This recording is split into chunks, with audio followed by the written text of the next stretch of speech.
नाम निहारिका है। Close friends मुझे नेहा कहते हैं। मैं यहाँ यूनिवर्सिटी में रिसर्च के काम से आई हूँ। लकी, जितने भी करीबी हैं सब मुझे इसी नाम से बुलाते हैं। मैं यहीं रहता हूँ। काम तो जान ही गई हो। जो मैंने कहा उसके लिए मैं फिर से सॉरी कहूँगी। हाँ, मैंने उसे जब ध्यान से देखा तब समझ में आया कितनी मेहनत का काम है ये। चलो माफ किया, उसमें कोई गलती ही नहीं थी। हम सब एक जैसे होते हैं, जो पसंद नहीं आता उसकी बुराई करते हैं। पीठ पीछे बुराई करना हमारी आदत हो गई है। देखो, मुझे लगता है कि तुम एक आर्टिस्ट हो, तुम्हें इस तरह की बातें सुनने के लिए आदत होनी चाहिए। I mean, लोग क्रिटिसाइज तो करेंगे ही ना, मतलब सबको ये अच्छा नहीं लगता। हे, ये बातें मेरे लेवल की नहीं है। मैं बिल्कुल साधारण हूँ, लोकल। पहले जैसा तुमने कहा मैं वैसा ही हूँ, इसलिए मुझे गुस्सा जल्दी आता है। बहुत से लोग मेरे जैसे हैं, उनका गुस्सा जल्दी शांत नहीं होता है, पर मेरा हो जाता है। और यही उनमें और मुझमें डिफरेंस है कि मुझे गुस्सा ज्यादा आता है। इसलिए मैं तुमसे माफी मांगता हूँ। ज्यादा नहीं, बहुत ज्यादा गुस्सा आता है।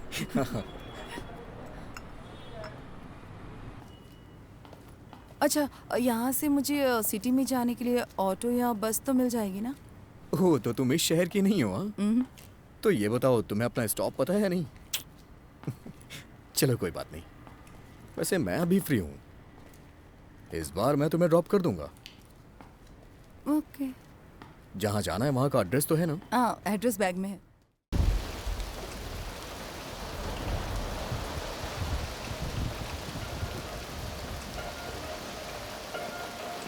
सर, अगर आपकी जांच हो गई है तो हम लाश को पोस्टमार्टम के लिए भेज दें?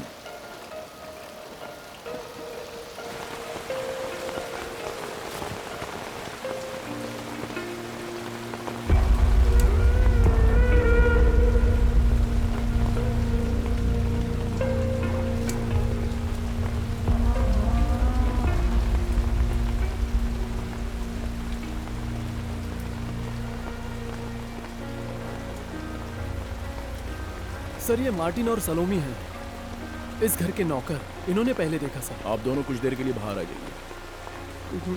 सर, आपने कहा था आज आप लीव पर हैं? मैं लीव पर था, लेकिन जयराम सर ने मुझसे कहा कि मैं खुद ही एक बार वहाँ पे जाके देख लूँ। अच्छा, वैसे ये आदमी बहुत ही बड़ा फेमस आर्टिस्ट था ना? कुछ जानते हो इसके बारे में? थोड़ा बहुत जानता हूँ सर। लक्की नाम था इसका। आज से करीब 2 महीने पहले इसका और इसके दोस्तों का एक कंपनी से झगड़ा हुआ था। दोनों पार्टी के लोगों को उस झगड़े में काफ़ी चोट आई थी, और झगड़े में तो सर ऐसा होता ही है। उन्होंने रिपोर्ट फाइल की थी। अच्छा। और उसके बाद पुलिस से कुछ लोग वहाँ गए थे। मेरी भी ड्यूटी वहीं पर थी। आप लोग यहाँ पर कब से रह रहे हो? सर, हम यहाँ 5 साल से काम कर रहे हैं। लकी की माँ के मौत के बाद से हम लोग यहीं पे हैं। सुबह क्या हुआ था बताओ? जब हम आए तब दरवाजा खुला था। जब मैं कॉफी लेकर आई तो सर अपने रूम में नहीं थे। फिर मैं उन्हें इस हाल में देखकर रोने लगी। ये जाकर डॉक्टर को लेकर आए। हाँ सर, डॉक्टर ने चेक करके बताया कि लकी अब नहीं रहा। जब मैं आया तब डॉक्टर यही था। हमने स्टेटमेंट ले ली है। हमें समझ नहीं आ रहा है, ये बात हजम नहीं हो रही है। हमने कभी ऐसा सोचा नहीं था। इसका मतलब तुम यहाँ रहते नहीं हो? नहीं सर, हम पास की बस्ती में रहते हैं, यहाँ से 2-3 किलोमीटर दूर। हम कुछ सामान लेने निकल गए थे, और वैसे भी सर अकेले ही रहते थे। वैसे आप दोनों यहाँ किस वक्त आते हो? हम यहाँ सुबह 6 बजे आते हैं। तब लकी एक्सरसाइज और साइकिल चलाने के लिए जाते थे। वो कभी कभी रात में घर नहीं आते थे, बाहर ही सो जाते थे। पूरा घर बिखरा रहता था और दरवाजा भी खुला रहता था। और वो काफी गहरी नींद सोते थे। हाँ। कई बार आवाज लगानी पड़ती थी। अच्छा, ये लकी के माँ बाप नहीं थे क्या? जब लकी की उम्र 6 साल की थी तभी उनके पिता की मौत हो गई, लेकिन उनकी माँ ने कभी एहसास नहीं होने दिया कि उनके पिता अब नहीं रहे। कुछ दिनों के बाद एक बीमारी की वजह से उनकी माँ भी गुजर गई। लकी पर इसका गहरा असर हुआ। इस सदमे से बाहर आने में उन्हें काफी वक्त लगा। इसीलिए उनके मास्टर शिवा ने उन्हें काम पर लगा दिया। वो लकी को पेंटिंग सिखाते थे। तेरे बिना तेरे बिना तेरे बिना तेरे बिना तेरे बिना हम कहाँ। और इसी पेंटिंग की वजह से शिवा सर और मोहल्ले के कुछ लड़कों के बीच लकी की अच्छी जान पहचान हो गई। श्री साई नाम की एक कंपनी से इन सभी लड़कों का झगड़ा चल रहा था। उस वक्त बहुत बड़ा झगड़ा हुआ था जब इन लड़कों ने उस कंपनी की दीवार पर पेंटिंग बनाकर कुछ लिख दिया था सर। उनके अलावा हम लकी के किसी दुश्मन को नहीं जानते। उसके बाद 3 महीने के लिए एक लड़की उनके साथ रहने के लिए आई। उस लड़की का नाम निहारिका था। वो दोनों साथ में बहुत खुश रहते थे, हमेशा हंसते रहते। हमने सोचा लकी सर उससे शादी करेंगे। जब 2 हफ्ते पहले हम यहाँ आए तो हमने उसे नहीं देखा और पूछा तो लकी सर ने कहा कि वो बैंगलोर चली गई है। उसके जाने के बाद लकी काफी तनाव में रहने लगा। जब हमने लकी सर को गौर से देखा तो वो परेशान लग रहे थे, जैसे कोई बड़ा दुख अपने अंदर छुपा लिया हो। आप दोनों ने कल कुछ अजीब होते हुए देखा? जब हम कल शाम को निकल रहे थे तो एक कुरियर आया था। शायद उसी लड़की ने भेजा था। इन्होंने जिनके बारे में बताया सबको ट्रेस करो। शिवा, निहारिका और Shri Sai builders. Okay sir. हाँ, काम हो गया फातिमा, तुम रेडी रहो। ठीक है, तो मैं अभी निकलता हूँ। दरअसल मुझे फातिमा के साथ किसी अर्जेंट काम के लिए जाना है। तुम बाकी का सारा काम देख लो और कुछ सस्पिशियस मिलता है तो मुझे कॉल करना। जी सर। और फॉर्मेलिटीज़ होने के बाद लाश पोस्टमार्टम के लिए भेज देना। और इस बीच अगर इसका कोई रिश्तेदार यहाँ पर आता है तो उससे पूरी इंक्वायरी कर देना। और किसी को लाश के पास आके रोने मत देना। एक काम करो, किसी को अंदर आने ही मत देना। और सारा काम होते ही जगह सील कर देना। Okay sir. ठीक है, तो मैं कल मिलता हूँ। हम रात को फ़ोन पे बात कर लेते हैं। सर हाँ। शाम को मेरी बेटी की बर्थडे पार्टी पे जरूर आना। 7 से 7:30 के बीच आ जाइएगा। ओके, ठीक है, चलता हूँ। Okay sir. Sir, Jairam sir कहाँ हैं? सर, क्या हुआ अकबर? हमने इनिशियल इंक्वायरी शुरू कर दी है सर। बाकी सारा काम तो आलोक संभाल लेगा। ओके अकबर, मीडिया वालों को इस बारे में खबर हो गई है। इससे पहले वो अपना इस पर रिव्यू दें, हमें जल्द ही इस पर अपना एक्शन लेना होगा। मैं और आलोक कल से इस पर सीरियस इंक्वायरी करेंगे सर।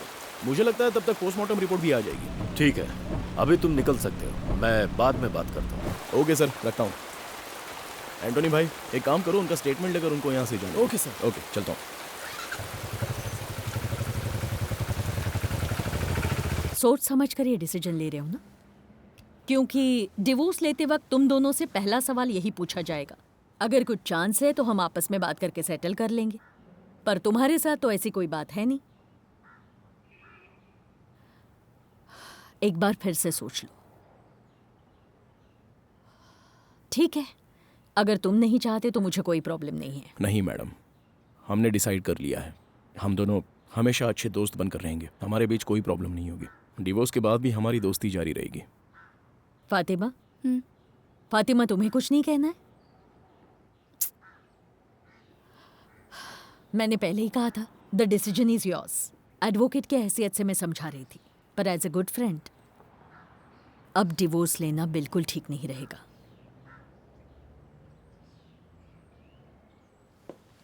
ठीक है, आप केस फाइल कीजिए।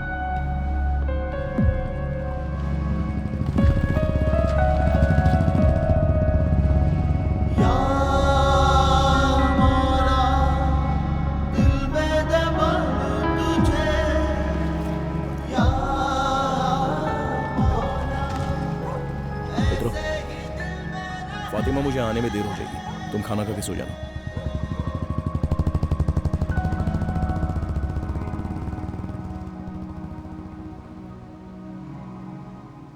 आइए आइए भाई साहब। हैप्पी बर्थडे बेटा।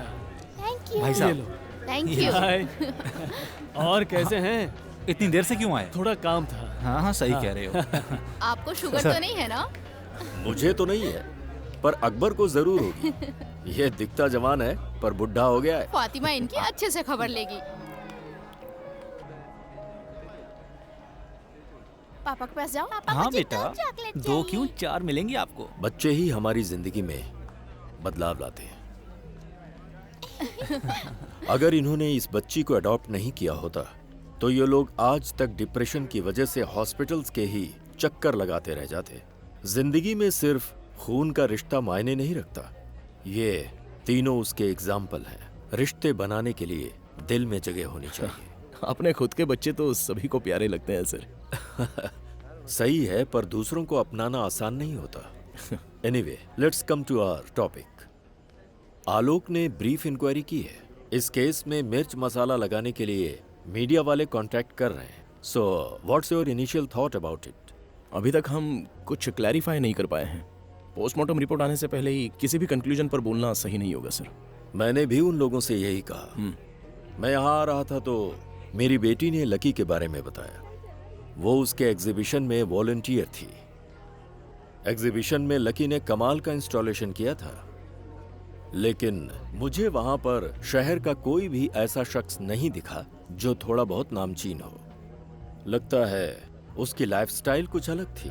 जी हाँ सर, जब वहां पर नौकरों से पूछा तो उन्होंने भी यही कहा।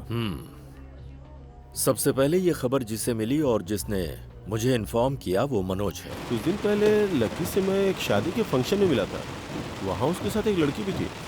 मुझे उनके रिलेशनशिप के बारे में कुछ नहीं पता नहीं किस कारण उसने जेपी सर से झगड़ा किया। मुझे बस यही पता है, जेपी मतलब जयप्रकाश, टाइम्स मैगजीन में आर्टिकल्स लिखते हैं।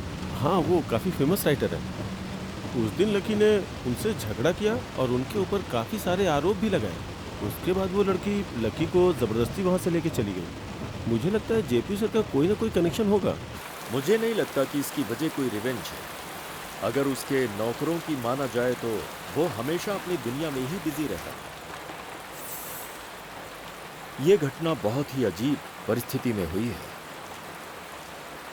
ऑटोप्सी रिपोर्ट आने के बाद ही पता चलेगा।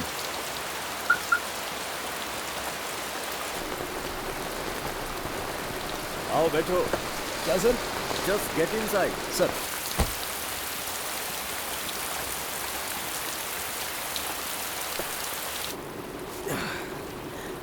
देखो, ये परिवार का मामला है अकबर। कुछ रिश्तों को इतनी आसानी से नहीं तोड़ना चाहिए, तालमेल बिठाना चाहिए। अभी 7-8 महीने पहले ही तुमने फातिमा से निकाह किया था। मैं वजह जानता हूं। उसका नाम क्या है? जैनेट। जेनेट को ना भुला पाना ही तुम्हारी प्रॉब्लम है। सर, मैंने अभी जो भी फैसला किया है सोच समझ कर किया है। अब और इस पर क्या डिस्कस हो सकता है? क्यों नहीं हो सकता? इसमें सिर्फ तुम और फातिमा ही शामिल नहीं हो। डिपार्टमेंट के काफी सारे लोग इस शादी का हिस्सा थे। तुम ये कैसे भूल सकते हो? ऐसा नहीं कि मुझे याद नहीं है सर। ये निकाह ही सबसे बड़ी गलती थी। ये सिर्फ फातिमा की या मैडम की या मेरी बात नहीं है। खुद को इस रिश्ते में बांध कर रखना ही मेरी बहुत बड़ी गलती थी। अब आप ही बताइए सर कि सही क्या है और गलत क्या है। ठीक है, जैसी तुम्हारी मर्जी। ऐसा कोई नहीं है जिससे गलती ना हुई हो। बहुत से महान लोगों ने गलतियां की हैं, पर जिंदगी चलती रहनी चाहिए। सर, टू बी ऑनेस्ट, सिर्फ जैनेट को भूल जाना ही सॉल्यूशन नहीं है। मैं अभी भी ये बात समझ नहीं पा रहा हूँ कि मैं जैनेट से अलग क्यों हुआ। ये सब सोच के बहुत दर्द होता है। जब आप लोगों ने इतना समझाया तो मुझे ऐसा लगा कि फातिमा इस सब के लिए मान जाएगी। फातिमा मेरी प्रॉब्लम का सॉल्यूशन नहीं थी, बल्कि वो तो सबसे बड़ी प्रॉब्लम थी sir. I need to set her free. She deserves a better life. शायद हम अच्छे कपल्स नहीं बन सके, लेकिन अच्छे दोस्त तो बनकर रह सकते हैं ना सर। My foot. अच्छी दोस्त प्यार के आगे ज्यादा दिनों तक नहीं टिकती है। सुनो, जब तुम मेरी उम्र के होगे ना, तब भले ही ये जवानी का जोश ना हो, पर तुम्हें एक दोस्त की जरूरत पड़ेगी जो तुम्हारे सुख दुख शेयर करे। इसीलिए Fatima is your best choice. Got it? वक्त के साथ तुम जेनेट को भूल जाओगे। इस बारे में ध्यान से सोचना। Good night sir.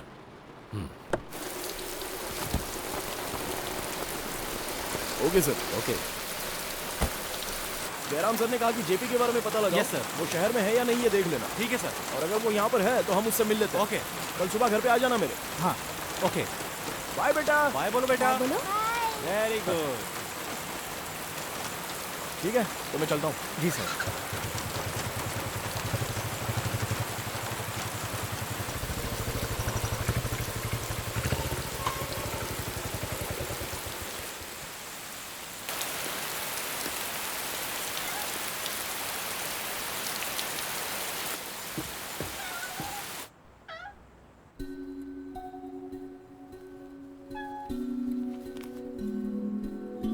नजरों ने तेरी मेरे दिल को छुआ, चुपके चुपके से अकबर।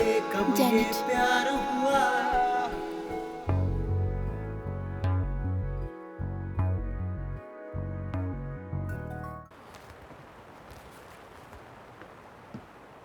लकी इतना फेमस आर्टिस्ट था। हाँ ये सुनकर मुझे आश्चर्य हो रहा है सर, बुरा हुआ। सर जेपी ने आज 3 बजे के बाद हमें मिलने के लिए कहा है। एक बार वापस लकी के घर चलते हैं। ओके। एंटोनी भाई, हाँ। आप सुदेश को फोन करो और उससे चाबी और फाइल वहीं पर मंगवा। हाँ। और उससे ऑटोप्सी रिपोर्ट के बारे में पूछ कर मुझे बता। जी। एंटोनी भाई, सर। पोस्टमार्टम रिपोर्ट का क्या हुआ? सर अभी तक आई नहीं है, दोपहर तक सूरज लेकर आ जाएगा सर। सर यहाँ 4 लोगों के फिंगरप्रिंट्स मिले हैं और इनमें से 3 मैच हो गए हैं, लकी, मार्टिन और सलोमी। और ये चौथा एक औरत का है। बेशक ये निहारिका के ही होने के चांसेस हैं, कंफर्म करके बता देना। Okay sir. जरा ये कैब पकड़ना तो।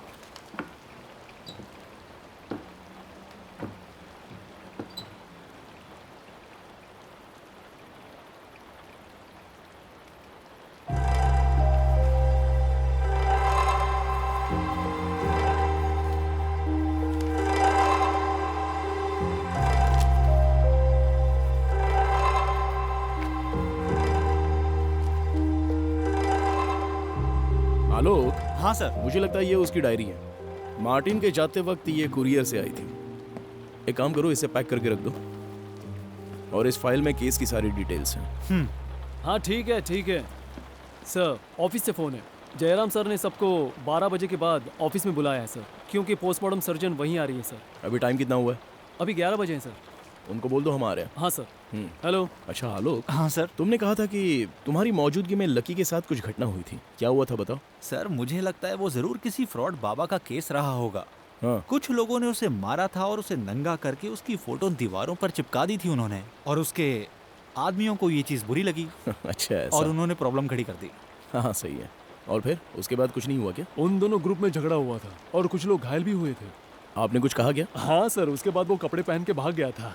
चलो अच्छा है, लाओ मेरी कैब दे दो। सर। डॉक्टर मैं आपसे सीधे मिलना चाहता था, वरना रिपोर्ट आप इन्हें ही देकर चली जाती। I guess we have something. Yes sir, we have found something. उसकी मौत जहर से हुई है और जहर मुंह से शरीर में गया है। हम जहर की पहचान तो नहीं कर पाए हैं, लेकिन it looks like a slow poison. Slow मतलब ये नहीं कि इसमें वक्त लगे, इट्स लाइक अ सेडेशन। इससे मौत होते वक्त इंसान को तकलीफ नहीं होती, इससे बिल्कुल स्मूथ और एफर्टलेस और पेनलेस डेथ होती है। 99% ये सुसाइड केस है, ऐसा मेरा कंक्लूजन है। जितना आपने बताया उतना ही मान लेना ठीक है डॉक्टर? नहीं, और भी कोई कंक्लूजन हो सकता है। Lucky was in his last days. उसकी जिंदगी में सिर्फ 2 या 3 महीने ही बचे थे। उसके दिमाग में ओवर मैच्योर्ड मैलिग्नेंसी थी sir. Are you by any chance suspecting brain cancer? Yes, मुझे जो समझ में आया उसके जीने के चांसेस बस कुछ ही हफ्ते थे। जल्द ही उसकी नेचुरल और दर्दनाक मौत होने वाली थी। यानी मौत के डर से सुसाइड की पॉसिबिलिटीज हैं। सो आई थिंक दैट्स इट। यही बात मीडिया को बताइएगा। क्या कहते हो अकबर? उसके बारे में उसके घर के नौकरों की तो बहुत ही अच्छी राय सुनने को मिली मुझे। अगर सच कहूं तो ऐसे इंसान ने बीमारी के खौफ में ऐसा कदम उठा लिया, ये बात कुछ हजम नहीं हो रही है। मेंटली डिप्रेस्ड पेशेंट ही ऐसा कदम उठाते हैं मिस्टर अकबर। उसके पास्ट लाइफ को प्रेजेंट से कंपेयर करना ठीक नहीं है। If you guys have nothing else, shall I move? Yes doctor. Sir, here is the report. Thank you doctor. Doctor 1 second, Lucky के शरीर पर किसी भी टाइप का कोई जख्म या फिर इंजुरीज के कोई निशान थे? Nothing relevant. ज्यादा नहीं, पर बॉडी में 2-3 जगह इंजुरीज जरूर थी, पर कहीं भी कोई भी बड़ी इंजुरी तो नहीं थी। सिर्फ कुछ खरोंचें थी, वो भी काफी पुरानी लग रही थी। Okay doctor, thank you. क्या हुआ अकबर? सर, तुम कुछ कंफ्यूजन में लग रहे हो। तुम्हारी थियरी में कुछ लूप होल्स हैं क्या? लूप होल्स नहीं है सर। तो फिर? जब मैं इन्वेस्टिगेशन कर रहा था तो लकी के नौकर से मेरी बहुत देर तक बातचीत हुई थी। उसी दौरान उसने मुझसे कहा था कि लकी के चेहरे पर एक अजीब सी परेशानी थी, और सिर्फ इतना ही नहीं, एक लड़की कुछ महीनों से उसके साथ में रह रही थी। इसका मतलब यह है कि उन दोनों के बीच में एक अच्छी रिलेशनशिप रही होगी। लेकिन जिस दिन हादसा हुआ तभी वो लड़की अचानक वहां से गायब हो गई, ऐसा मुझे स्टेटमेंट में पता चला। सो इस केस की सच्चाई तभी सामने आएगी जब हम उस लड़की तक पहुंच पाएंगे। अगर तुम्हें इसकी जरूरत लगती है तो यू प्लीज प्रोसीड। अभी के लिए मैं मीडिया के सामने ऑटोप्सी रिपोर्ट के अकॉर्डिंग बताऊंगा। देखते हैं वो क्या लिखते हैं, तब तक उन्हें अपना दिमाग लगाने दो। तुम जा सकते हो। Okay sir. या जैसा कि मनोज ने हमें बताया और उस सर्वेंट ने भी जेपी और उस लड़की का नाम लिया था, तो हमें इन दोनों से कुछ लीड मिल सकती है। उसने आज शाम को मिलने के लिए कहा है। अच्छा, हाँ। लकी की डेड बॉडी का क्लेम करने के लिए कोई रिलेटिव आया था? अभी तक तो कोई नहीं आया सर। हाँ, मुझे लगता है उसका कोई क्लोज रिलेटिव था ही नहीं। हो सकता है कोई 1-2 दिन में क्लेम करने के लिए आ जाए। चलो जेपी से मिलते हैं। हाँ। अच्छा हुआ वो मर गया। वो उसे अपने घर ले गया और मरने के लिए छोड़ दिया। वही मेरी बेटी की मौत का जिम्मेदार है। उसने आत्महत्या कर ली, यही सच्चाई है। लकी के साथ रहने वाली निहारिका की आप बात कर रहे हैं? उसने आत्महत्या की थी। कब की थी? कुछ ही दिन पहले। इससे बुरा और क्या हो सकता है? कहाँ की थी? बेंगलोर में, अपने ही घर में। तो इस बारे में आपने लकी को बताया था? क्यों बताऊं? कौन है वो? Okay, by the way mister JP, आप निहारिका के बारे में कैसे जानते हैं? मिस्टर अकबर, निहारिका मेरी भांजी थी। मेरी सगी बहन की बेटी थी वो। उसको मैंने पाला पोसा है, भांजी की तरह नहीं, अपनी बेटी की तरह। और वो उसे ले गया, स्काउंड्रल। मैं अब भी उस सदमे से उबर नहीं पाया हूं। उस आदमी की बात करना बेकार है, लेकिन नेहा, हम उसे बचपन से इसी नाम से बुलाते थे, निहारिका बैनर्जी। बैनर्जी? ये तो बंगाली सरनेम है ना? हाँ, बंगाली है। जय सुधा, उसकी शादी एक बंगाली से हुई थी, आशुतोष बैनर्जी। बंगाली राइटर थे वो। पढ़ाई के दौरान उनकी मुलाकात हुई। जब निहारिका 3 साल की थी, ही passed away. It was an accident. उसके बाद वो ज्यादा दिन कोलकाता नहीं रुकी। बैंगलोर के एक इंस्टीट्यूट में जयसुधा को केमिस्ट्री डिपार्टमेंट में लेक्चरर की पोस्ट मिल गई। तब से वो वहीं सेटल हो गई। नेहा की पढ़ाई और पालन पोषण बैंगलोर में ही हुआ। वो हमेशा सीरियस रहती थी, बिल्कुल अपने पिता की तरह। वो बचपन से ही अपने पिता की तरह राइटर बनना चाहती थी, और अपनी माँ की तरह उसका पढ़ाई में बहुत मन लगता था, और वो केमिस्ट्री में बहुत एक्सपर्ट हो गई थी। उसके बाद उसने मास्टर्स और पीएचडी की। अच्छा, तो क्या निहारिका यहाँ पर भी कुछ दिनों के लिए रहने आती थी? नहीं नहीं, एक बार अपनी पीएचडी के सिलसिले में यहाँ आई थी वो। और उस वक्त इंडस्ट्रियल केमिस्ट्री पर रिसर्च कर रही थी। उसने यहाँ रहकर 2 महीने तक एक्रीसेट में काम किया था, और यहीं रहती थी वो। उसके बाद उसकी मुलाकात लकी से हुई, और वो यहाँ से चली गई। यहाँ से जाने के बाद आपकी उससे मुलाकात हुई? कई महीने उसे उसके साथ देखा था मैंने। एक बार एक पार्टी में मेरी उससे मुलाकात हुई थी, लेकिन उसने मुझसे ठीक से बात तक नहीं की, फिर वहाँ से भी चली गई। अच्छा, ये सब कुछ तो ड्रीम हॉल की पार्टी में हुआ था ना? हाँ, लेकिन आपको कैसे पता? मुझे पता चला है कि लकी और आपके बीच में वहाँ पर झगड़ा हुआ था। आप लकी या निहारिका के किसी दोस्त से मिलते थे? नहीं तो। मुझे बाद में पता चला कि वो बैंगलोर चली गई।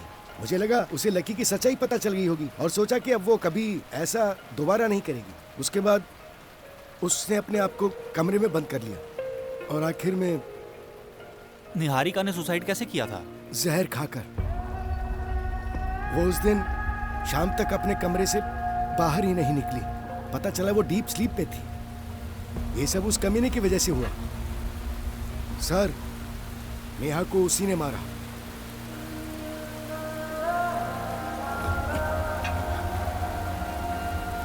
Relax JP, I am sorry for your loss. ये सब कुछ तो एक बुरे सपने जैसा था, पर हमें सच्चाई को मानना ही पड़ेगा। चलो ठीक है, 2 हफ्ते बाद हम फिर से मिलेंगे, क्योंकि इस केस को सॉल्व करने में हमें आपकी मदद की बहुत ज़रूरत पड़ेगी। ओके? Sorry for.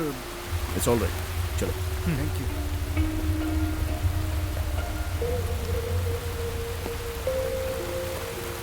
अच्छा सुनो सर। इनसे निहारिका के बैंगलोर का एड्रेस ले लेना। बैंगलोर का? हाँ।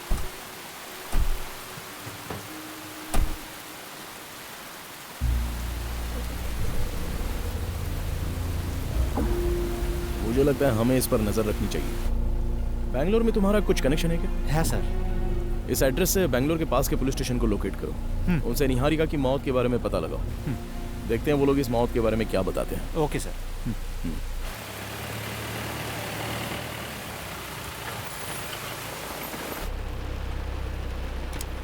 हाँ सर, ये रही वो डायरी। हाँ, अच्छा तुमने लकी के दोस्त के बारे में मुझे बताया हाँ था? सर, शिवा। वो हाँ। अभी तक नहीं मिला, पर हमें पता चला है कि वो अब वहाँ नहीं रहता। हाँ, अच्छा वो construction company Shri Sai builders, हाँ, अगर उस कंपनी का कोई बंदा तुमसे मिलता है तो उनसे अगले हफ्ते की अपॉइंटमेंट ले लेना, लेकिन साफ साफ उन्हें कुछ भी मत बताना। जी सर। ठीक है, तो तुम निकलो। Okay sir. हम कल मिलते हैं।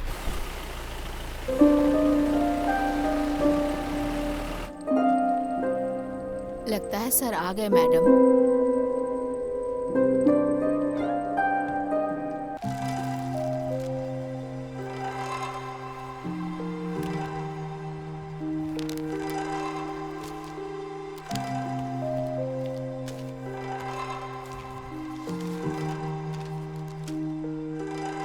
लकी, मुझे पता है तुम वहाँ काफ़ी परेशान हो।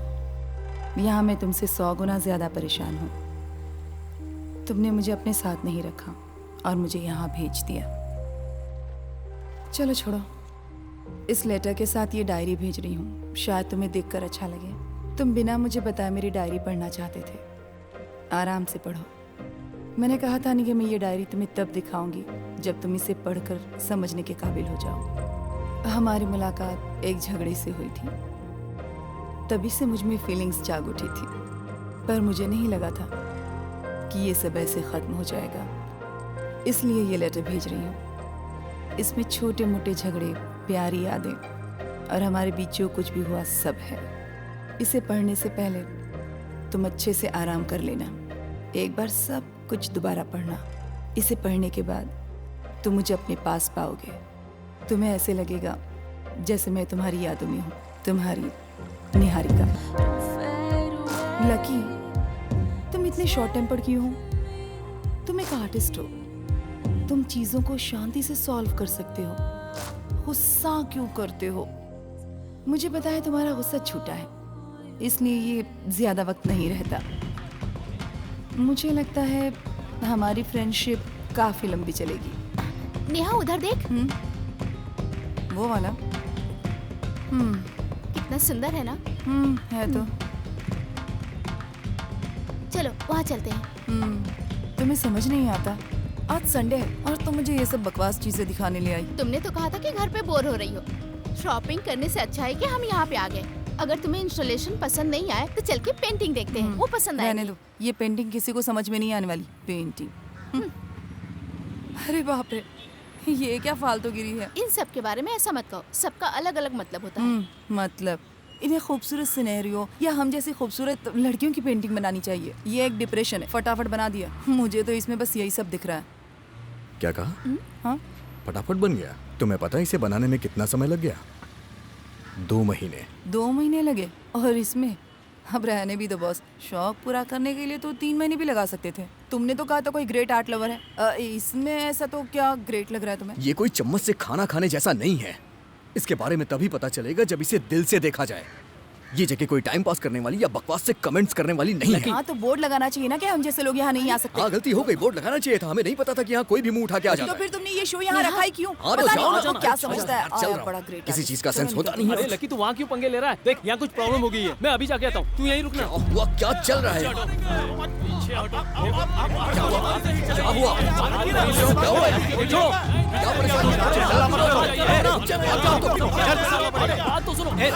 तुम यहाँ पे आओ, मेरे साथ आओ। चलो पीछे आओ, मैं हूं ना संभालने के लिए। तुम जरा भी चिंता मत करो, शांत खड़े रहो। ए, तुम प्लीज पीछे हो जाओ और शांत रहो, प्लीज। नेहा इधर आओ। क्या है? तुमने उसे बकवास कहा था ना, यहाँ के देखो उसे कैसा लग रहा है।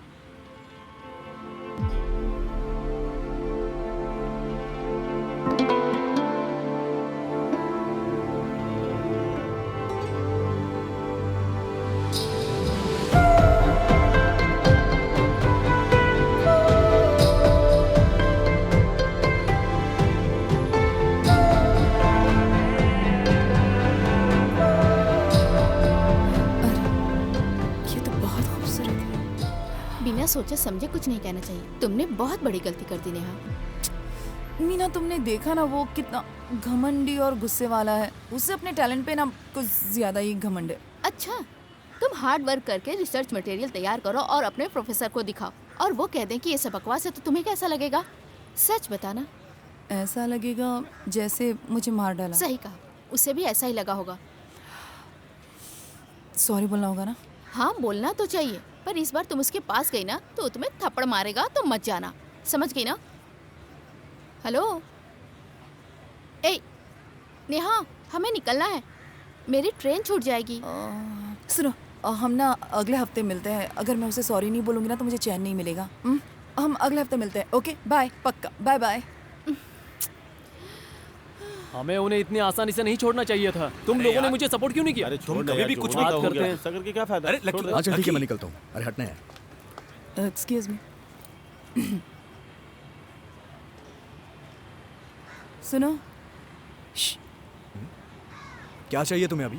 शांत हो जाओ। देखो, मैंने बिना समझे और बिना सोचे तुम्हारी पेंटिंग पर कमेंट किया, तो मुझे पता है तुम्हें गुस्सा आ सकता है। सो रियली हाँ, सॉरी। बहुत गुस्सा आता है मुझे। देखो, तुमने बिल्कुल सही कहा था कि मुझे आर्ट के बारे में बिल्कुल भी नॉलेज नहीं है। वो मेरी फ्रेंड थी ना, वही मुझे लेकर आई थी। वो चली गई, वरना उसकी ट्रेन मिस हो जाती। मैं सच कह रही हूँ, फिर से कभी ऐसा नहीं कहूँगी। पक्का? हाँ तुम दोबारा आर्ट एग्जीबिशन में नहीं जाओगी? हाँ और अगर गई भी तो फालतू के कमेंट्स नहीं करोगी? हाँ अगर तुम इसके लिए तैयार हो तो मैं कॉफी के लिए तैयार हूँ। हाँ, ओके। मेरा नाम निहारिका है। क्लोज फ्रेंड्स मुझे नेहा कहते हैं। मैं यहाँ यूनिवर्सिटी में रिसर्च के काम से आई हूँ। लकी, जितने भी करीबी हैं सब मुझे इसी नाम से बुलाते हैं। मैं यहीं रहता हूँ। काम तो जान ही गई हो। जो मैंने कहा उसके लिए मैं फिर से सॉरी कहूँगी। हाँ, मैंने उसे जब ध्यान से देखा तब समझ में आया कितनी मेहनत का काम है ये। चलो, माफ किया। उसमें कोई गलती ही नहीं थी। हम सब एक जैसे होते हैं। जो पसंद नहीं आता उसकी बुराई करते हैं। पीठ पीछे बुराई करना हमारी आदत हो गई है। देखो, मुझे लगता है कि तुम एक आर्टिस्ट हो। तुम्हें इस तरह की बातें सुनने के लिए आदत होनी चाहिए। I mean, लोग क्रिटिसाइज तो करेंगे ही ना, मतलब सबको ये अच्छा नहीं लगता। हे, ये बातें मेरे लेवल की नहीं है। मैं बिल्कुल साधारण हूँ, लोकल। पहले जैसा तुमने कहा मैं वैसा ही हूँ। इसलिए मुझे गुस्सा जल्दी आता है। बहुत से लोग मेरे जैसे हैं, उनका गुस्सा जल्दी शांत नहीं होता है, पर मेरा हो जाता है। और यही उनमें और मुझमें डिफरेंस है कि मुझे गुस्सा ज्यादा आता है। इसलिए मैं तुमसे माफी मांगता हूँ। ज्यादा नहीं, बहुत ज्यादा गुस्सा आता है। अच्छा, यहाँ से मुझे सिटी में जाने के लिए ऑटो या बस तो मिल जाएगी ना? हो तो तुम इस शहर की नहीं हो? हाँ, तो ये बताओ तुम्हें अपना स्टॉप पता है या नहीं? चलो कोई बात नहीं। वैसे मैं अभी फ्री हूँ। इस बार मैं तुम्हें ड्रॉप कर दूंगा। ओके। जहाँ जाना है वहाँ का एड्रेस तो है ना? हाँ, एड्रेस बैग में है। चलो फिर चलते हैं। अच्छा, तुम यहाँ पहले कभी आई हो? यहाँ आके बहुत शांति मिलती है। कमाल का बीच है ये। इस बीच पे तो मछलियाँ पकड़ी जाती हैं। वो तो हर बीच पे पकड़ी आइए मैडम, देखिए। ए, सर, ये आपने क्या किया? ये हमारी रोजी रोटी है। लेना है तो लीजिए, नहीं तो चले जाइए। तो क्या तू इसे मेरे मुंह में डाल देगा? किसी को मार के जीना पता नहीं कैसे सीखते हैं ये लोग। सारी ये मछली, इसी से हमारा घर बार चलता, पता है? समझे आप? प्लीज और रहने दो, आपने इसे चलते धक्का हैं। क्यों दिया, बताएंगे जरा हमें? मैंने जानबूझ लड़की के के नहीं सामने किया। हीरो बन रहे हो। क्या हो रहा है रे? लगता है इसे सीधी बात समझ में नहीं आती। मैडम, इसे लेके जाइए यहाँ से, वरना यहीं गाड़ देंगे। क्या कर लेगा तू? बताऊं क्या क्या करूंगा? कर लेगा तू? चलो, क्या कर लेगा? ये तुम पागल हो क्या? इतना गुस्सा करने की क्या जरूरत थी? अच्छा, तुमने देखा नहीं वो मछली मेरे मुंह में घुसाई जा रहा था? तो तुमने नहीं देखा वो कितने सारे लोग थे?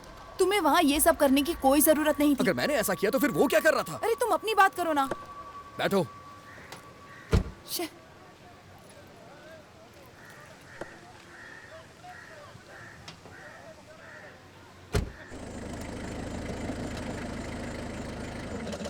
ये तो मिस्टर जेपी का घर है। हाँ। निहारिका, मैंने तुमसे कहा था ना, मैं दरअसल अपने गुस्से पे कंट्रोल नहीं कर पाता।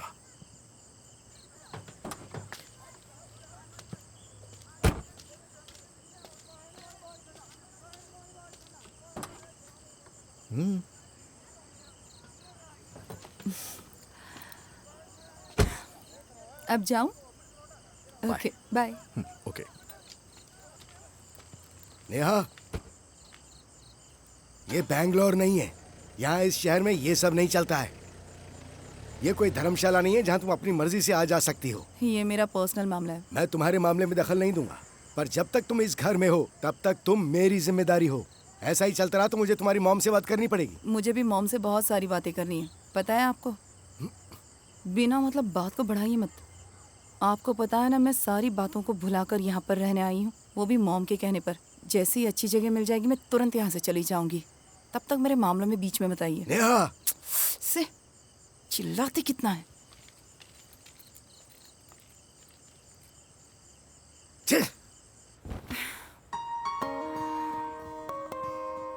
सच बताना लकी, तुम्हारे कितने और रूप थे।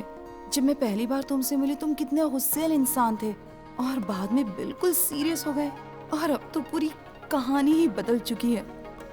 कोई बात नहीं, चाहे कोई भी रूप हो तुम अच्छे हो। उस रात मुझे लगा झगड़ा करने और खिंचाई करने के लिए हम अच्छे दोस्त बन सकते हैं,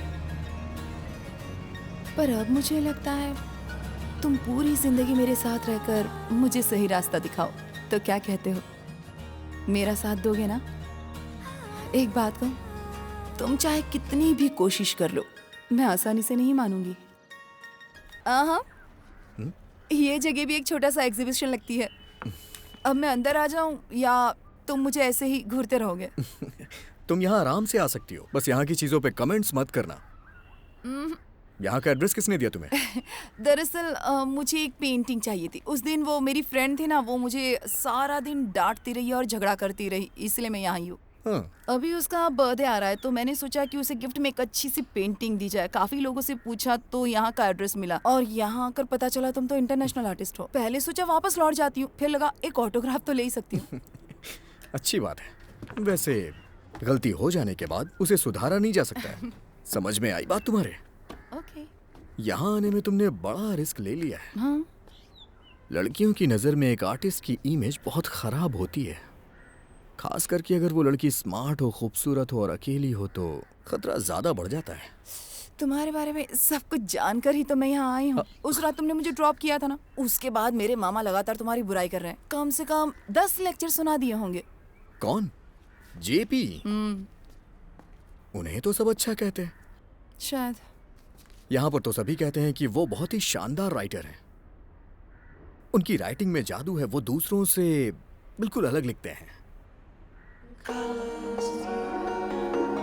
हे, वही रुक जाओ। क्या हुआ? अरे रुको तो सही।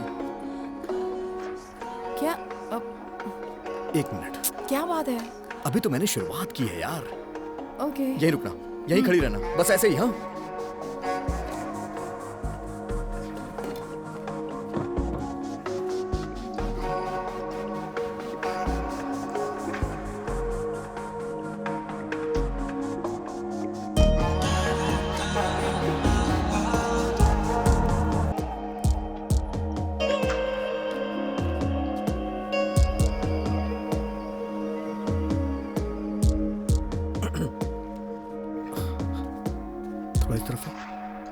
इस तरफ।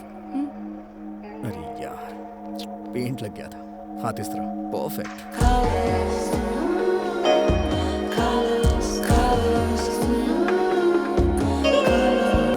लग गया, बहुत हो चुका। हाँ, बस हो ही गया है। मैं एक जगह खड़ी नहीं रह हो गया सकती। है, फाइनल टच दे रहा हूँ। अरे नहीं, ये आंखों में आंसू क्यों बनाए? तुम रो नहीं रही थी क्या? नहीं तो मैं कहाँ रो रही थी, मैं तो हंस रही थी ना। तुम सिर्फ मेरे सामने हंसने का दिखावा कर रही थी, मैं अच्छी तरह से जानता हूँ। ये तुम क्या कह रहे हो लकी? ये आर्ट कोई बच्चों की ड्राइंग नहीं है जो देखा और रंग भर दिया। मैं देखता नहीं बल्कि इमेजिन करता हूँ कि उसके पीछे क्या है। तुम्हारे चेहरे पे स्माइल के साथ साथ आंसुओं को भी देख लिया। तुम कुछ तो सोच के परेशान हो और वो परेशानी दिखाना नहीं चाहती। कोई परेशान होता है तो चेहरे का रंग बदल जाता है, और वही तुम्हारे साथ भी हो रहा है। जैसे अभी तुम्हारे चेहरे का रंग गुलाबी हो गया है और फिर बाद में लाल हो जाएगा, जबकि इसका असर तुम्हारी आंखों पे बिल्कुल भी नहीं पड़ रहा। तुम्हारा चेहरा कुछ और कह रहा है, लेकिन पता नहीं क्यों मुझे ऐसा लग रहा है कि तुम्हारी आंखें कुछ और कहना चाहती हैं। तुम अपने आंसुओं को गिरने से बचाने की कोशिश कर रही हो, लेकिन एक आर्टिस्ट सब कुछ देख लेता है। इसी को तो एक आर्टिस्ट की इमेजिनेशन कहते हैं। एक आर्टिस्ट से अपनी फीलिंग्स कोई नहीं छुपा सकता है। तो क्या कहती हो तुम? मैंने सही कहा ना? तुम भी तो कुछ ऐसा ही कर रही थी। क्यों अपनी फीलिंग्स मुझसे छुपाने की कोशिश? लेकिन मैंने तुम्हारी आंखों को देख के तुम्हारी फीलिंग्स समझ ली थी। सच कह रहा हूं ना? ये तस्वीर ही तुम्हारी सच्चाई है ना?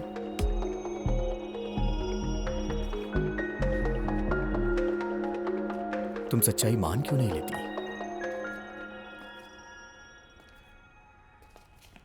लकी, अभी तुम मेरे मामा के बारे में क्या कह रहे थे? किसी दिन उन्हें यहाँ लेकर आओ, उन्हें वहाँ बिठाओ और उनकी पेंटिंग बनाओ, तब उनका असली चेहरा तुम्हारे सामने आ जाएगा। पर वो इतने बड़े एक्टर है ना, तुम्हें भी बेवकूफ़ बना देंगे। तुमने बिल्कुल सही कहा। मैं वहाँ खड़ी रहकर उसी के बारे में सोच रही थी। उसने मेरा पूरा बचपन बर्बाद करके रख दिया। उसके बारे में सोचकर ही मुझे घिन आती है। तुम जानते हो, एक लड़की जब अपने पिता को खो देती है तब उसका मामा उसकी माँ का सिर्फ भाई बनकर नहीं रह जाता, लड़की का बाप भी बन जाता है। मैं तो यही सोचती थी। वो हमें बेंगलोर लेकर आए, हमेशा हमारी परवाह भी करते रहते थे। वो एक बहुत ही जिम्मेदार इंसान थे। पर फिर सब बदल गया, उनके प्यार करने का तरीका भी। वो जिस तरह से अपना प्यार जताते थे वो बिल्कुल अलग तरीका था। मेरी कभी हिम्मत ही नहीं हुई कि मैं अपनी माँ के भाई, उनके दोस्त या उनके मेंटर के बारे में कुछ गलत कहूँ। वो माँ की मदद के लिए हमेशा तैयार रहते थे। उन्होंने अपनी भांजी और बहन के लिए अपनी पूरी जिंदगी और जीने का तरीका ही बदल दिया। काफी समय तक मैं यही सोचती थी, लेकिन 2 साल के बाद मेरे साथ हर समय सिर्फ बुरा बर्ताव किया जाता। मैं समझ रही थी। एक दिन मामा मुझे वॉक पर अपने साथ ले गए। मैं उनसे थोड़ी दूरी बनाकर चल रही थी। वो मुझे एक शॉर्टकट से ले गए। वो बहुत ही वीरान जगह थी। उससे ज्यादा मैं लाइफ में कभी नहीं चली थी। और उस दिन मुझे अपनी दिल की धड़कनें सुनाई दे रही थी। मुझे कुछ समझ में नहीं आया, पर जिसका मुझे डर था वहां ऐसा कुछ नहीं हुआ। वो अपने घुटनों के बल बैठ गए और जो गलतियां उन्होंने की थी उसकी मुझसे माफी मांगने लगे। उन्होंने मुझसे रिक्वेस्ट की कि मैं इस बारे में अपनी मॉम को ना बताऊं। लकी, उस पल में मैं बहुत कंफ्यूज हो गई थी और डिस्टर्ब भी थी। उन्होंने उस दिन मुझसे कुछ भी नहीं कहा। मैं इसके बारे में मॉम को सब बताने वाली थी, पर फिर मैंने सोचा वो मुझे इतनी दूर यहाँ लाए और अपने घुटनों के बल गिरकर मुझसे इस तरह माफी मांग रहे हैं। इसलिए मैंने उनसे किया वादा आज तक कभी नहीं तोड़ा।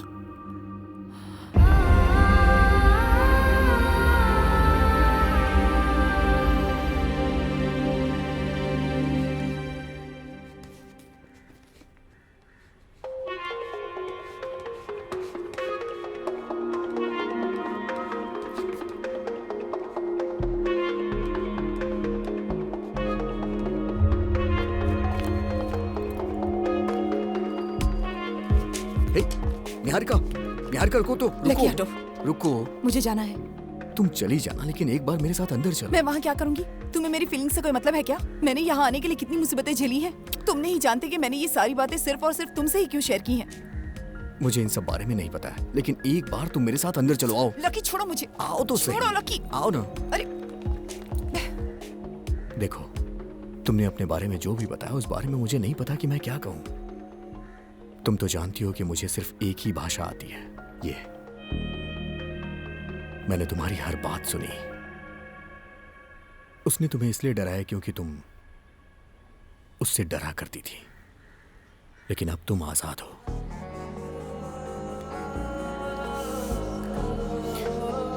Thank you. अब बताओ, तुम्हें अपने दोस्त को कौन सी पेंटिंग देनी है? अपनी फ्रेंड को गिफ्ट में पहले ही दे चुकी हूँ। तुम हंस क्यों रहे हो? कुछ नहीं। अच्छा, अब मैं चलती हूँ। Okay, bye. बाय।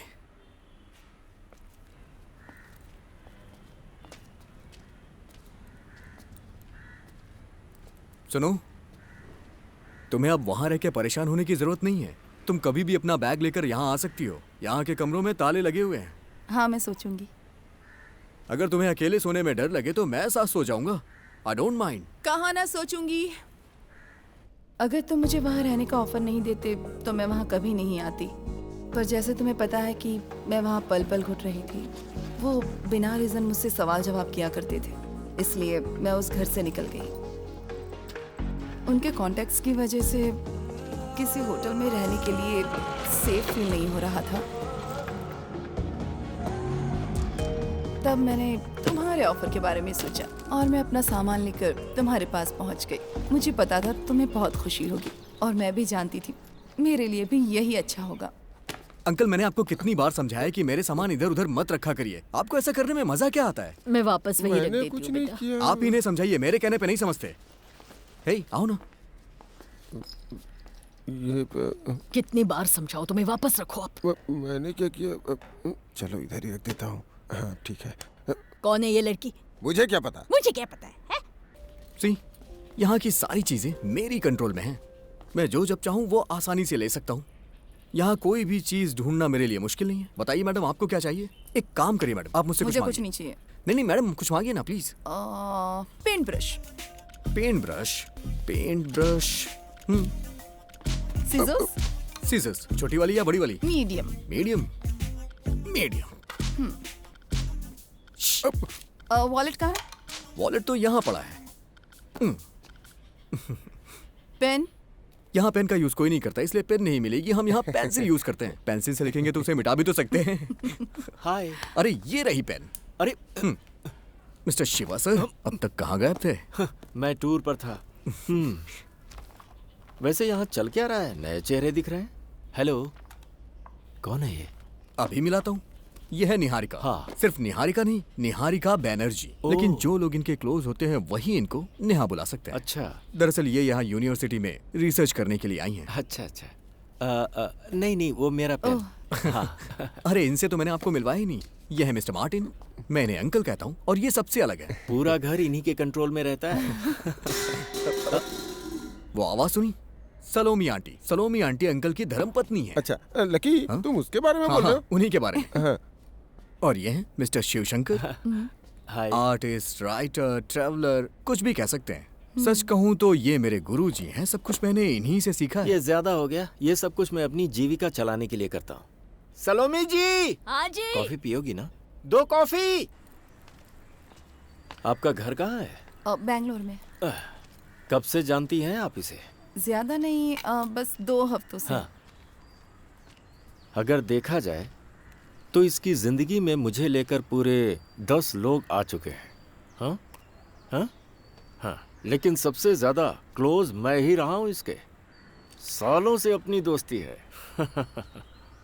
और उसकी इसी लिस्ट में तुम्हारा भी नाम जुड़ गया है। पर मैं यहाँ कुछ हफ्तों के लिए पेइंग गेस्ट के तौर पर रहूंगी।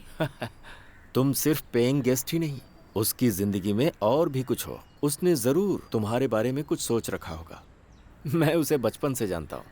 उसे आज तक कभी किसी चीज की कमी नहीं हुई। वो सभी को हंसाने की कोशिश करता रहता है, पर मेंटली थोड़ा कमजोर है। उसे जानना बहुत जरूरी है। वैसे तुम जब तक चाहो यहाँ आराम से रह सकती हो। एक साथ अपनों की मौत का सदमा वो बर्दाश्त नहीं कर पाया। वो 10 साल का था जब उसके पिता की मौत हुई। इस सदमे से वो आज तक नहीं उबर पाया। हमें लगा था कि धीरे धीरे सब ठीक हो जाएगा, पर वो सदमा अब उसके दिल में पूरी तरह से मौत का खौफ बन चुका था।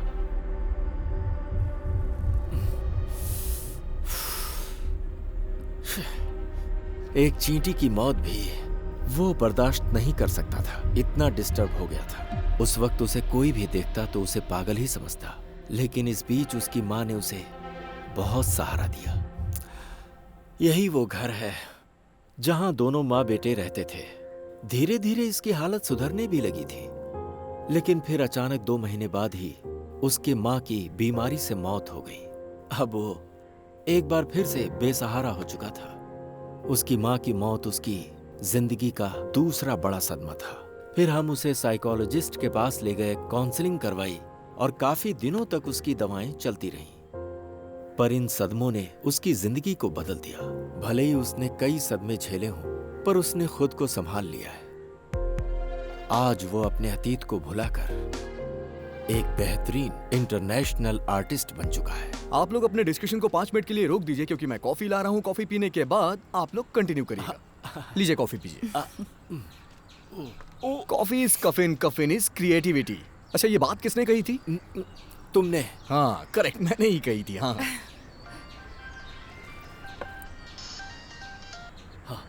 हेलो, क्या कहा? हेलो, मैं यहाँ कॉफी पीकर सीधा आ रहा हूँ, तुम वहीं पर इंतजार करो। अरे मैंने कहा ना, मैं आ रहा हूँ, वापस मत जाओ। हाँ समझ गए, मैं आ रहा हूँ मैं। कौन है?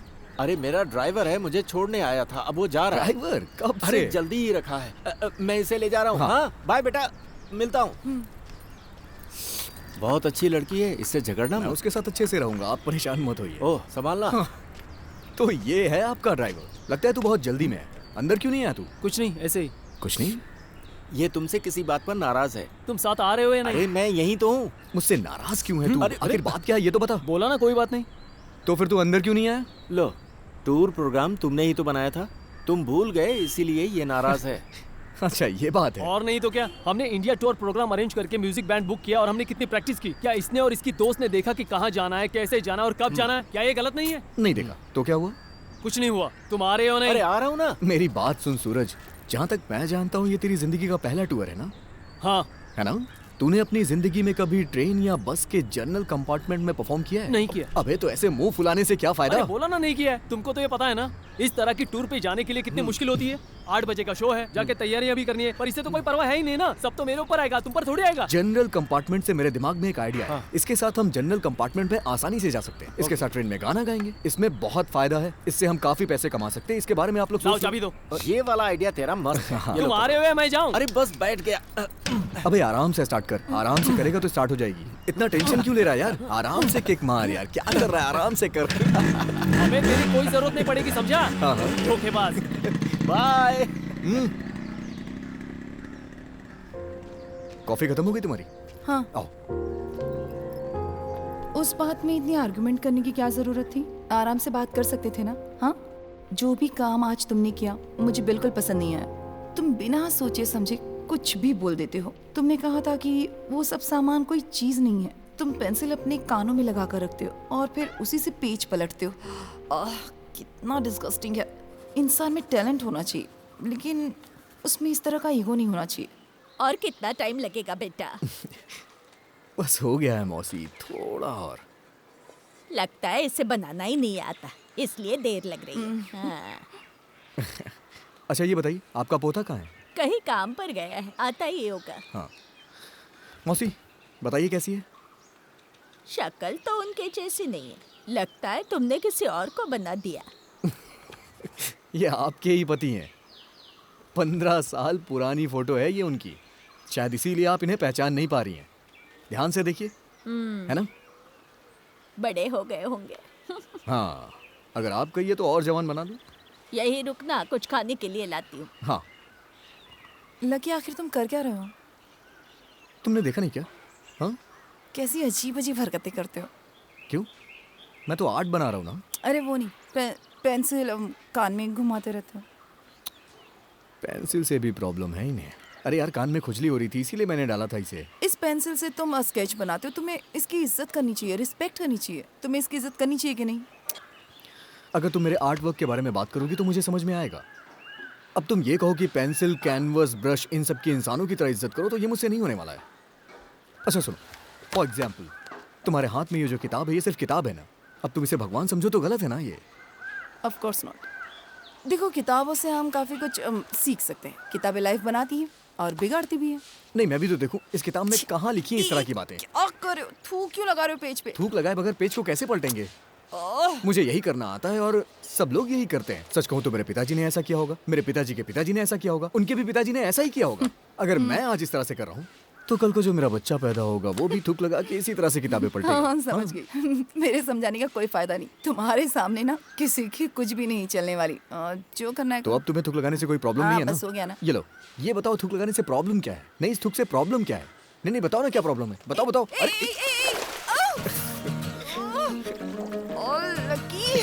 थूक लगाने के चक्कर में तुम पानी में गिर मुझे गई। नहा दो 1 मिनट दे रहा हूँ, जल्दी। 1 मिनट दे रहा हूँ, रुको रुको। अरे हे भगवान, पता नहीं इस पानी में किसने किसने थूका होगा। चले, मेरा हाथ पकड़ो। आ जाओ आ जाओ, आराम से आराम से आराम से आराम से आ जाओ।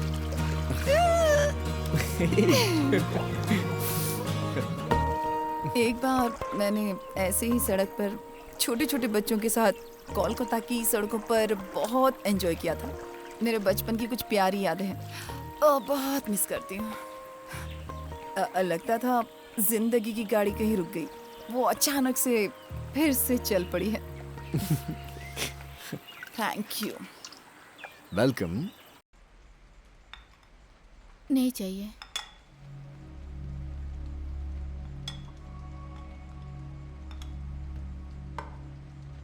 अगर ऐसा है तो हम ये सब भी बंद कर देते हैं। कल से मैं खाना बाहर ही खा लिया करूंगा।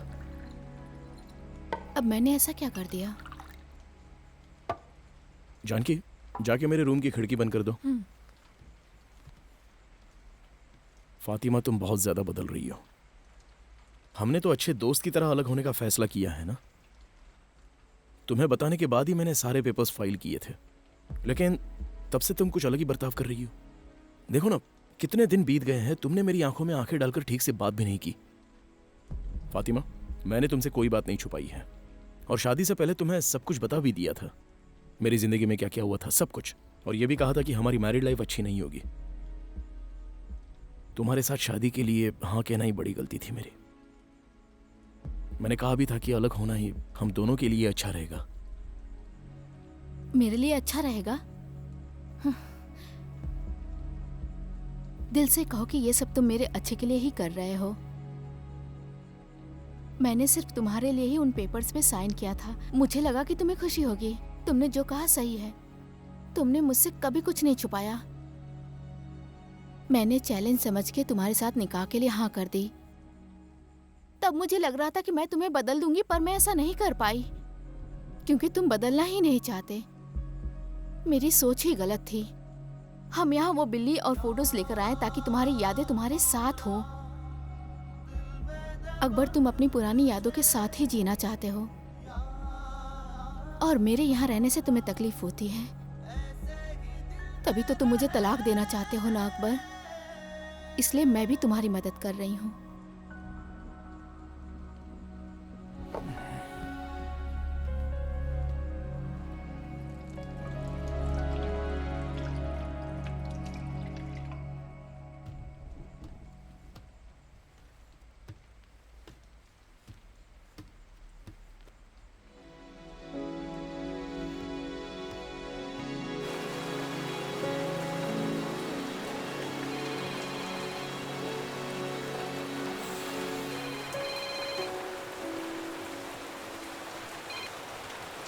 हाँ, बोलो आलोक। सर, मैं श्री साईं बिल्डर्स के कुछ लोगों से मिला था।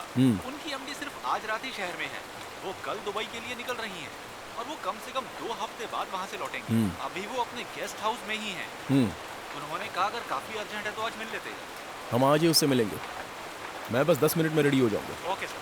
तुम यहाँ आकर मुझे पिक करो। Okay sir. ओके, आ जाओ।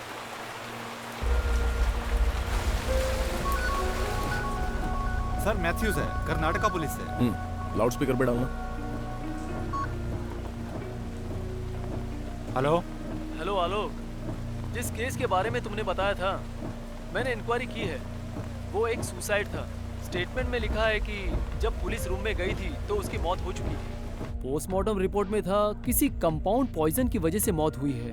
हमारी टीम ने पॉइजन की बोतल और कुछ ड्रॉप्स कलेक्ट की है। स्पॉट पे हमें इसके अलावा कुछ भी ऐसी सस्पिशियस चीज बरामद नहीं हुई।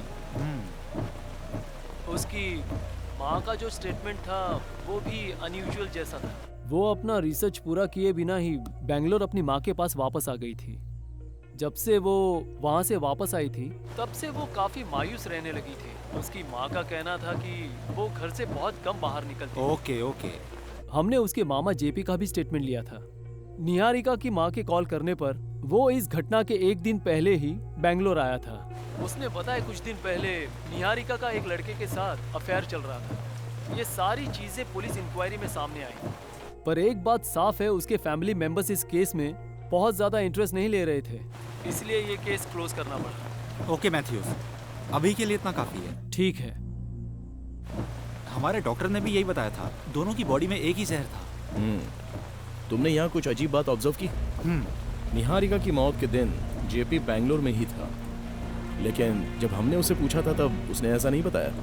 क्या आपको ऐसा लगा सर कि वो जेपी हमसे कुछ छुपा रहा है? सिर्फ इतना ही नहीं, एक बात और भी है, मैं बताता हूँ। गाड़ी स्टार्ट करो। तो आप लकी को नहीं जानती हैं, है ना? ऑफिसर, जब आपने अभी उसका नाम लिया तब जाके मुझे पता चला कि वो पेंटिंग लकी ने ही बनाई थी। एक्चुअली वो प्रोजेक्ट हमारी टीम की बहुत बड़ी गलती थी। सच कहूँ तो उस पेंटिंग ने हमें दोबारा सोचने पे मजबूर कर दिया और हमने प्रोजेक्ट ड्रॉप कर दिया। आप इस बारे में न्यूज़ में देख सकते हैं।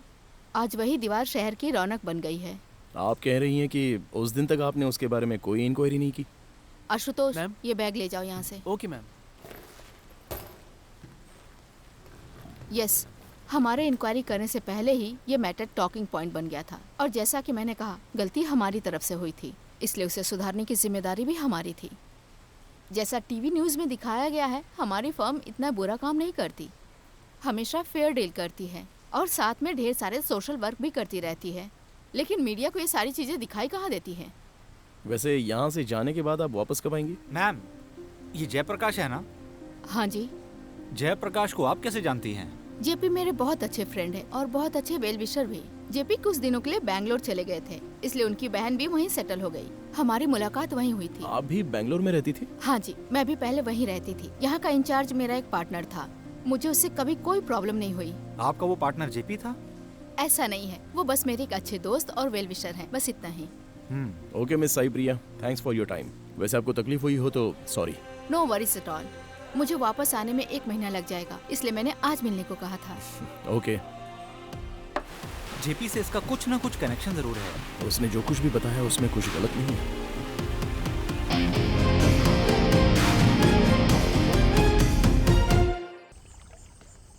ये लो। सिगरेट चाहिए? नहीं सर। क्यों? वैसे क्या सोच रहे हो?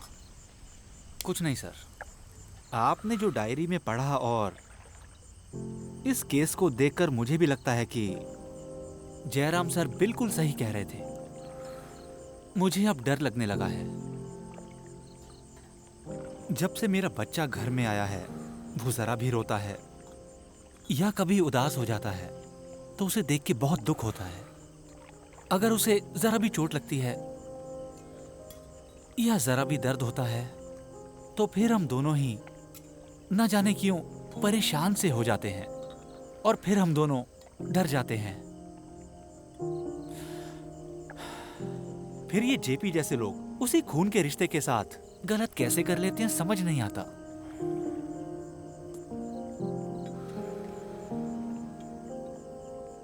अगर बच्चे के साथ कुछ गलत हो तो पेरेंट्स को ध्यान देना चाहिए ना। सर, आपने जेपी की लिखी हुई बुक पढ़ी है क्या? अपने आप को देवता बताता है। इसकी तो उसे बाद में देख लेंगे, अभी चलो।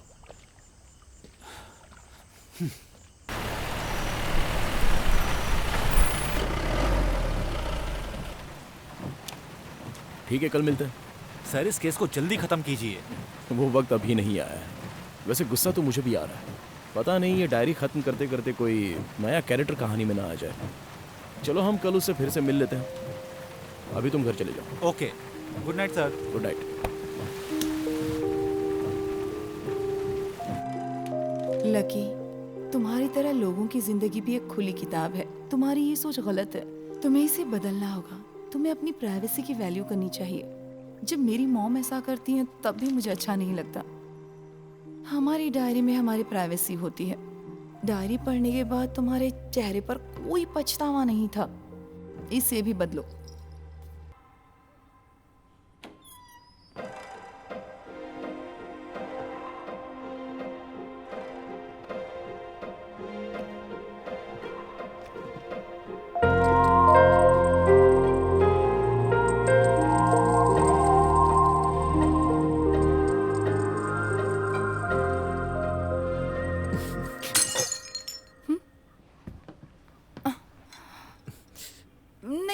कांच लग जाएगा। मैं साफ करती हूँ। अरे नहीं, कोई बात नहीं। मैंने कहा ना मैं करती हूँ। हटो हटो।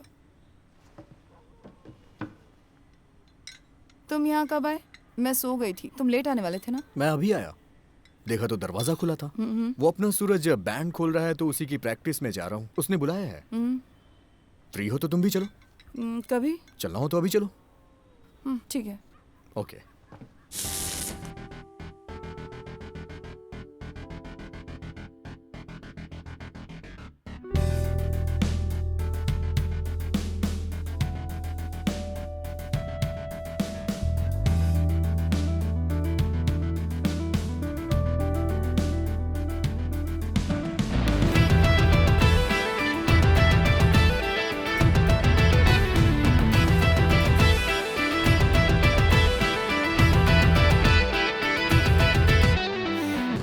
ये क्या था? कॉकरोच। ये नाम तुम्हारे बैंड का किसने रखा? जब उन लोगों के पास कोई काम नहीं था ना, हाँ। तो उन लोगों ने एक गाना बनाया था कॉकरोच। इसी से बैंड का नाम भी पड़ गया। उन लोगों का घर कहाँ है? वो आज का बर्थडे बॉय था ना, रोहन। हाँ। सुरभि और रोहन दोनों अनाथ आश्रम में ही पले बड़े हैं। हाँ। जब मैं उनके साथ घूमता था तो शिव सर मुझे यहाँ लेके आए थे। उनमें काफी टैलेंट है, तभी तो उनकी फैन फॉलोइंग है। तुम्हें पता है कल वो टूर पे जा रहे हैं बैंड परफॉर्म करने के लिए। अच्छा। हाँ। वैसे वो रोहन ना मुझे कुछ अजीब सा लग रहा था। हे, उसे बुरा इंसान मत समझो यार, वो बहुत अच्छा लड़का है। मेरी तरह उसकी भी कोई फैमिली नहीं है, लेकिन हम खुश हैं।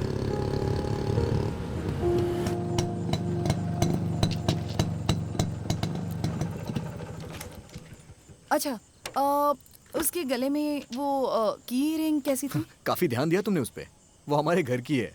ओह। एक उसे दी है कि वो कभी भी यहाँ आके आराम कर सके। और मजे की बात तो ये है कि जब से मैंने उसे की दी है ना, वो कभी यहाँ आराम करने आया ही नहीं। Okay, good night. सुनो, जरा मेरे रूम में आना ना, मुझे कुछ काम है। हाँ, सच में? तुमने मेरी डायरी पढ़ी है ना? हाँ पढ़ी है, लेकिन मुझे ज्यादा पसंद नहीं आई। मारूंगी तुम्हें। डायरी में पर्सनल चीजें होती हैं, उसे हर कोई नहीं पढ़ सकता। अगर वो ऐसा किया ना तो ठीक है बाबा, नहीं पढ़ूंगा अब। हम अभी तो अच्छे दोस्त बने, धीरे धीरे और चीजें शेयर करेंगे। पर इस डायरी की वजह से दोस्ती खत्म नहीं होनी चाहिए। जब मुझे भरोसा हो जाएगा कि तुम उस डायरी को पढ़कर समझ सकते हो तो मैं खुद तुम्हें वो दूंगी। तुमने जो अभी कहा बिल्कुल सही कहा। क्या? हमें हर चीज शेयर करने की आजादी होनी चाहिए। तो क्या? तो ये है कि मैं यहाँ जा रहा हूँ सोने, और आज तुम्हें ये बेड मेरे साथ शेयर करना पड़ेगा। ऐसे? इधर आओ। चलो भी। आओ। चलो। आओ ना। उठो। तुमने कहा था ना तुम्हें नींद आ रही है। नींद चली गई, सच कह रहा हूँ। कहीं नहीं भागने वाली। अब तुम जाओ और जाकर सो जाओ। Good night. ओके, चलो। Peace. Peace. Bye. Hey, good night. Madam madam madam, देखिए ना, सर को कुछ हो गया है। उठिए मैम, जल्दी चलिए। पर हुआ क्या चलिए है? ना। चलो। भगवान, चलिए। क्या हुआ तुम्हें? बेटी पता नहीं क्या हो गया इन्हें, अचानक गिर पड़े। फिर मैंने चेहरे पे पानी छीटा तो होश में आए। क्या हुआ बताओ ना। जब हम यहाँ आए तभी सब साइकिल चलाने को गए थे।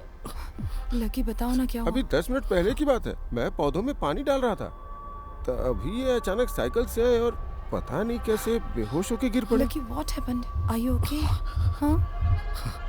क्राउड में एक आदमी ने पेड़ से लटक कर फांसी लगाई है। मैंने वो देखा तो घबरा गया, मुझसे कंट्रोल नहीं हुआ। वहां काफी लोग इकट्ठा थे।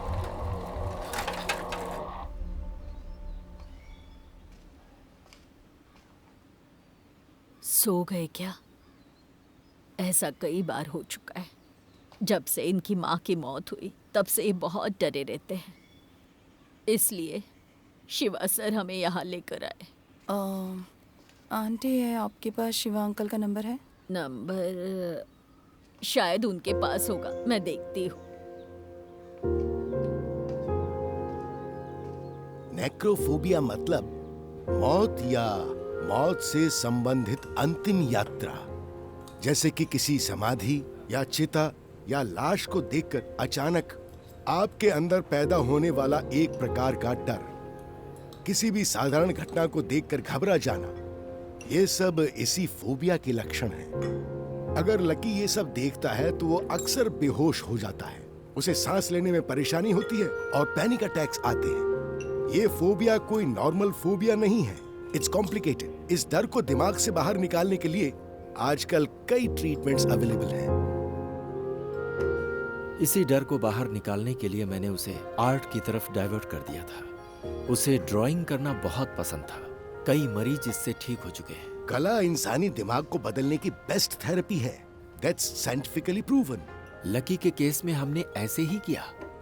उसकी मम्मी की मौत के बाद हमें लगा कि वो ठीक हो जाएगा। असल में वो सिर्फ नेक्रोफोबिया का ही शिकार नहीं है, वो टेनेटोफोबिया से भी जूझ रहा है। It's called death anxiety.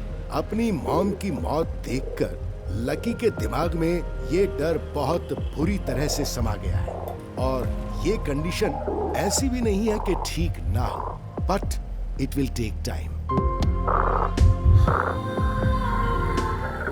तुम्हारे अंदर का डर देखकर मैं भी काफी घबरा गई थी लकी। मैं उम्मीद कर रही थी कि तुम जल्दी ठीक हो जाओ। लकी, आज तुमने जो भी किया ना वो सच में बहुत डरावना था। जो सीक्रेट्स मैं अपनी मॉम से शेयर नहीं करती वो तुमसे किए और वो तुम सबको बता रहे हो। तुम जाकर गाड़ी ले आओ, मैं यहीं पर रुकती हूँ। मैंने यहीं पास में ही पार्क किया है, चलो चलते हैं ना। मैंने वहाँ पार्क करने से मना किया था ना, वहाँ कोई और गाड़ी नहीं थी। हाँ, मैं इतना भी अमीर आदमी नहीं हूँ कि मैं तुम्हें फिल्म भी दिखाऊं और पार्किंग के पैसे भी दूं। यहीं पास में ही पार्क किया है, चलो चलते हैं ना। क्या दिक्कत है तुम्हें? 5 रुपए के लिए इतनी बहस? 10 फिल्में देखेंगे तो 50 रुपए हो जाएंगे। पर अभी तो एक ही फिल्म देखी ना, बाकी की बाद में देखेंगे। देखो मैं अब और नहीं चल सकती, मुझे बहुत भूख लगी। तुम्हें भूख लगी है ना? हाँ। चलो। कहाँ? मेरे पास एक अच्छा आइडिया है। हाँ। खाना खाने का। आ जाओ। लेकिन क्या कर रही हो, ये कैसी जगह है? हाँ चलो बैठो ना। ये तो मुझे कोई शादी की पार्टी लगती है। मुझे नहीं पता है कि यहाँ क्या हो रहा है। मुझे भूख लगती है तो मैं यहाँ खाना खाने आ जाता हूँ। फ्री में खाना मिलता है, वो भी कमाल का। अच्छा। खाना खाओ और हंसते हुए निकल जाओ। लकी कुछ प्रॉब्लम हो कुछ गई नहीं तो? होगा, मैं खाना लेके आता हूँ। हाँ? 2 प्लेट देना। ये लो खाओ। इसके साथ कुछ फ्राई चीजें नहीं है क्या? यहाँ हम अपनी पसंद का नहीं खा सकते, जो मिल जाए वो चुपचाप खा लो।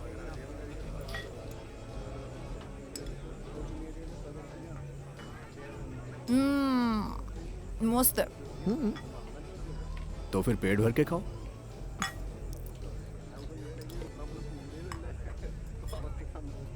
लकी, मामा सामने खड़े हैं।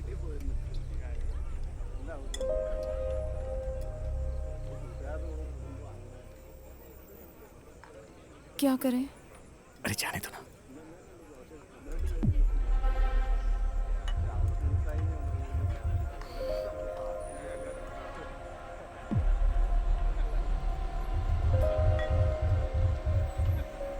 लकी, वो इसी तरफ आ रहे हैं। नेहा, मुझे तुमसे बात करनी है, सिर्फ तुमसे। कोई बात नहीं, मैं बात करके आती हूँ।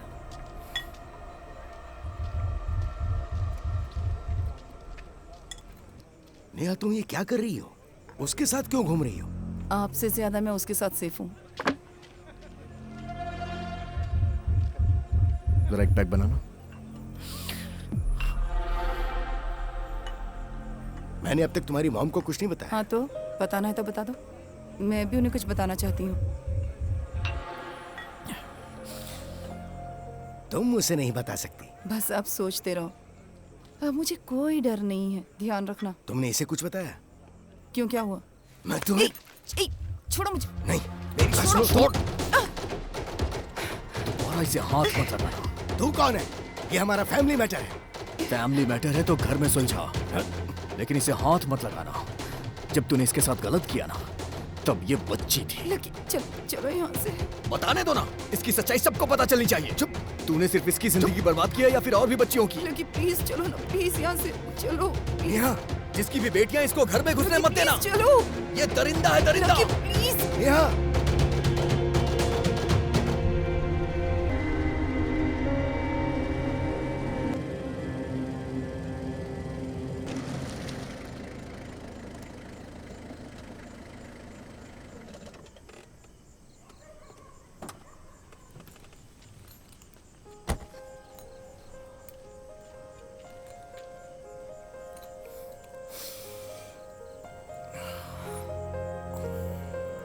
लकी, एक बात समझ लो, हर इंसान तुम्हारी तरह एक खुली किताब नहीं होता। लकी, जिस अतीत को मैं भुलाना चाहती हूँ, आज तुमने सबके सामने उसका तमाशा बना के रख दिया। तुम जानती भी हो इस बात से मुझे कितना दुख पहुंचा है। नेहा,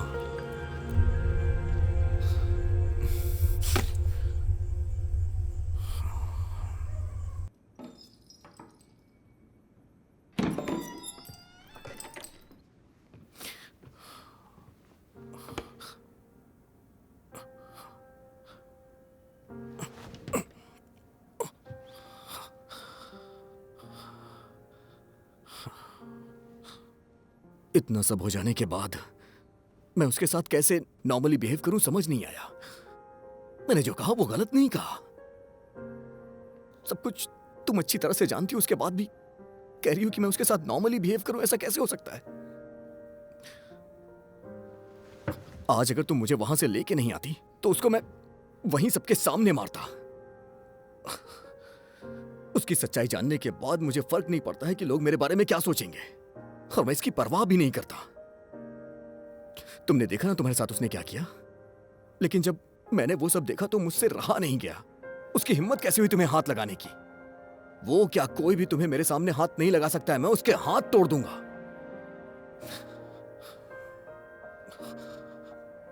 मैं अच्छी तरह से जानता हूं नेहा, तुम यहां हमेशा रहने के लिए नहीं आई हो, लेकिन आज उसने तुम्हारे साथ ऐसा किया, मुझे कंट्रोल ही नहीं हुआ। लेकिन एक बात जान लो, इस दुनिया में तुमसे बढ़कर मेरे लिए कोई नहीं है।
सुनो, मुझे तुमसे कुछ कहना है।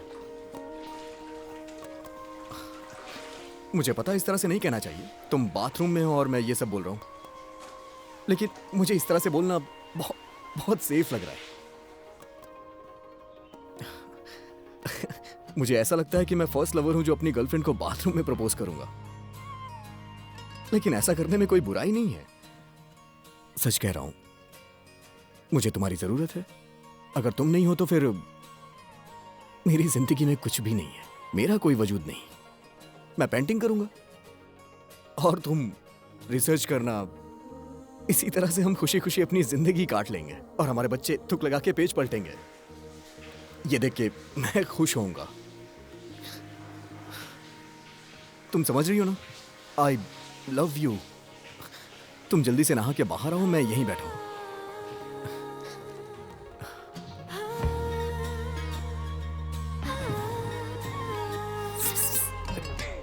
तुम्हें कम से कम आंटी की उम्र के बारे में तो सोचना चाहिए था ना। पता नहीं वो बेचारी क्या सोचेंगी।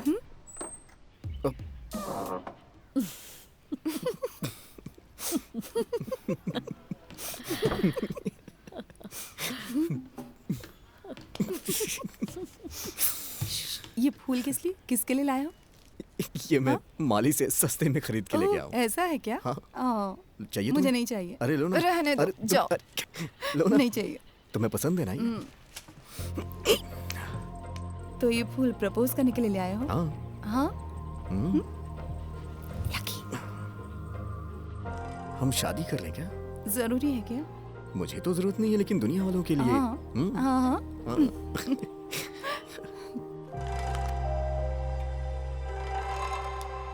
लकी, मुझ जैसी लड़कियों के बड़े एक्सपेक्टेशंस होते हैं, खासकर लव और रिलेशनशिप के बारे में तो ज्यादा। जैसी मैंने उम्मीद की थी, तुम्हारा प्रपोजल उतना अच्छा नहीं था। अच्छा होता अगर उसमें कुछ एक्साइटमेंट और ड्रामा होता। ये थोड़ा और रोमांटिक और ठीक से हो सकता था।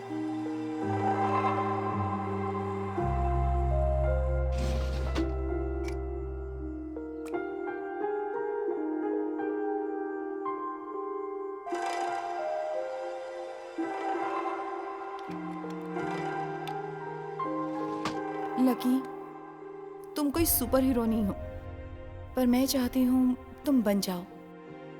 अगर तुम मुझे एक आर्टिस्ट बनाना चाहते हो तो ये सपना कभी सच नहीं हो सकता। उस सपने के बारे में तो तुम भूल ही जाओ। इस बात से तुम्हें परेशान नहीं होना चाहिए। मुझे तुम्हारे अंदर के आर्टिस्ट से नफरत है, क्योंकि मैं तुम्हारे अंदर के इंसान से प्यार करती हूँ। लकी, तुम मुझे छोड़कर चले जाओगे? मैं कहाँ जाऊंगा, मेरी दुनिया तो यही है। आंटी और अंकल से मजाक करता हूँ, दिन भर यहीं पे पेंटिंग्स बनाता रहता हूँ और इसी में मुझे खुशी मिलती है। तुम्हारा भरोसा नहीं है, तुम कभी भी मुझे छोड़ के जा सकती हो।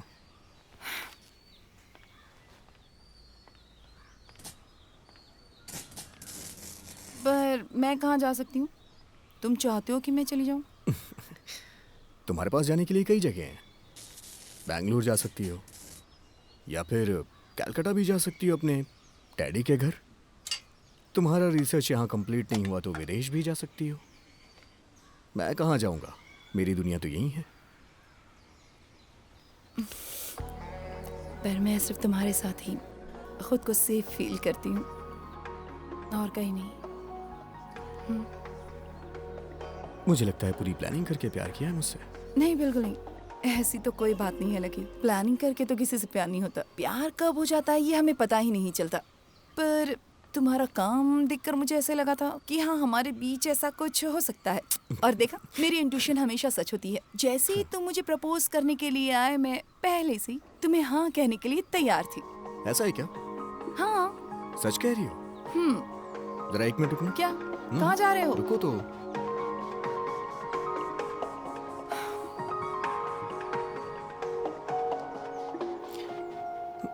ये क्या है? हाँ? ये मेरी माँ का है। वो ये चाहती थी कि मैं इसे हमेशा अपने साथ रखूं, क्योंकि ये लकी है।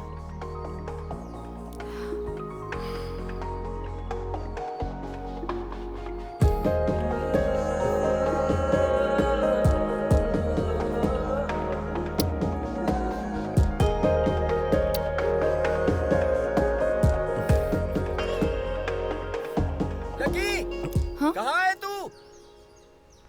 बाहर आना। हाँ, क्या हुआ मास्टर? हाँ। हाँ? अरे बेटा, एक कॉफी हो जाए? हाँ। कड़क वाली। सुनो, तुम यहाँ मजे से अपने घर में बैठे हो। पता है सलोमी और मार्टिन क्यों नहीं आ रहे? और हाँ, पता है मौसी के साथ क्या हुआ है? क्या हुआ मास्टर? हाँ, अब तुम्हारे आसपास क्या हो रहा है ये बताने के लिए कोई बाहर वाला आएगा। नीचे आओ, चलो आओ जल्दी। हाँ। बेवकूफ कहीं का।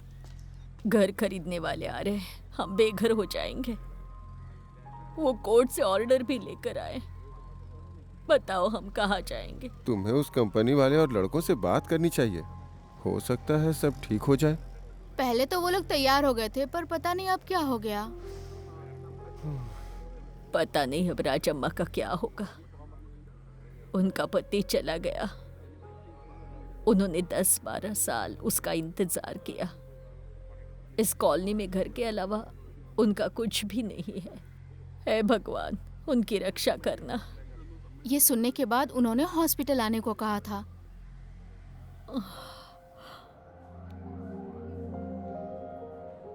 वो घर मेरे पति ने बनाया था। वो वापस आएंगे तो मुझे वहीं ढूंढेंगे। कोर्ट के ऑर्डर से कल वो लोग कॉलोनी खाली कर देंगे। सारी तैयारी हो चुकी थी, पर तभी मौसी ने आत्महत्या करने की कोशिश की।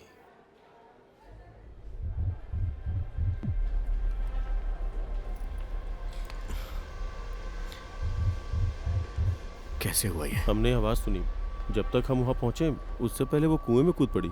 हमें लगा वो बचेगी नहीं। उनके गिरते ही हम भी कुएं में कूद गए। उनके बाल थोड़े दिख रहे थे, वही पकड़ के बाहर निकाला।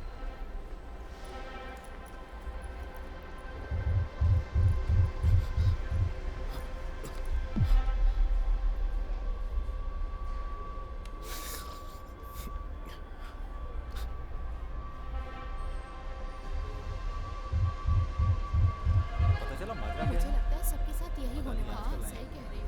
कुछ भी नहीं बताया, हम तो घर से बेघर हो जाएंगे। पता नहीं क्या होगा। हे, देखो हम उनकी मनमानी नहीं चलने देंगे। कंप्लेन करनी चाहिए। हे, लकी ज़रा सुनो, मुझे तुमसे कुछ कहना है। देखो, अगर तुम इन लोगों के लिए कुछ करना चाहते हो ना, तो अपने फ्रेंड्स से कहो। तुम ऑलरेडी इतने डिस्टर्ब हो, तो प्लीज़ हम लोग चलते हैं ना। मेरी चिंता मत करो, आई एम ओके। तुम इतना क्यों डर रही हो? तुम्हारी वजह से मैं डर रही हूँ। देखो, मैं जानती हूँ कि तुम इन लोगों के लिए बहुत कुछ करना चाहते हो, पर यहाँ रहकर भी तुम इन लोगों के लिए कुछ नहीं कर पाओगे। इस बात को तुम्हें मानना ही पड़ेगा लकी। तुम चाहती हो ये एक्सेप्ट करके मैं जाके घर में बैठ जाऊं, और तुम चाहती हो मैं बकवास पेंटिंग बना के अमीरों को बेच के खूब पैसा कमा करके किसी अमीर लड़की से जाके शादी कर लूं, खूब नाम कमा लूं, और उसके बाद अपनी जिंदगी एक राजा की तरह बिताऊं। फिर तुम्हारा क्या होगा? हाँ, मैं ऐसा इसलिए कह रही हूँ क्योंकि मैं तुम्हें अच्छे से जानती हूँ। तुम खुद को भुलाकर भी पहले की तरह नहीं जी सकते। मैं बस इतना जानती हूँ कि तुम्हें कुछ हो गया तो मेरा क्या होगा। मैं ये सब तुम्हारे साथ खुश रहने के लिए नहीं कर रही हूँ। मैं चाहती हूँ कि तुम्हें ज्यादा तकलीफ ना हो।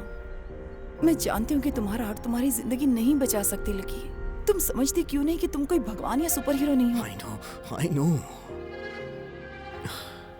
जब मैं छोटा था तो शिव सर ने मेरी उंगली पकड़ के मुझे चलना सिखाया। जब मेरी माँ मुझे छोड़ के चली गई तो आंटी ने माँ का फर्ज निभाया। जो कुछ भी हूं मैं इनकी वजह से हूं। इन सबकी दी हुई मेरी लाइफ है। इन सबको मैं भूल जाऊं ऐसा मुझसे हो ही नहीं सकता है। अपने बारे में सोच के मैं स्वार्थी नहीं बन सकता। तुम्हें जो ठीक लगता है वो करो, पर इस सब की जिम्मेदार सिर्फ तुम रहोगे और तुम्हारी रिस्पॉन्सिबिलिटी मेरी है लकी। मैं तुम्हें हमेशा प्रोटेक्ट करूंगी, तुम्हें कुछ नहीं होने दूंगी, और मैं तुम्हें अकेले कहीं नहीं जाने दूंगी। तुम जहां जाओगे मैं तुम्हारे साथ चलूंगी। पता है मुझे। इन सब के पास सिर्फ एक दिन है, और इनके लिए हम कुछ कर सकें उसके लिए हमारे पास एक रात।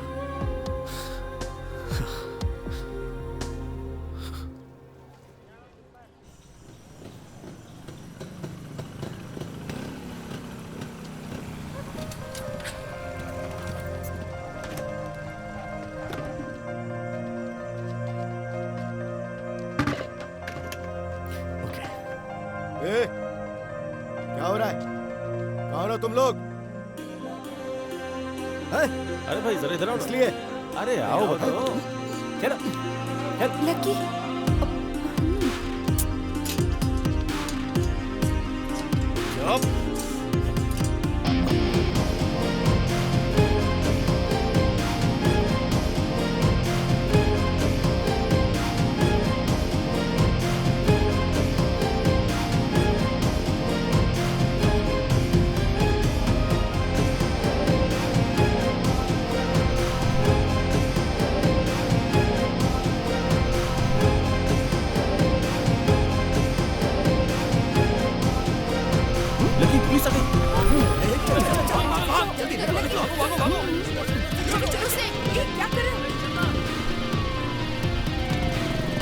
वो हमारे पीछे ही है।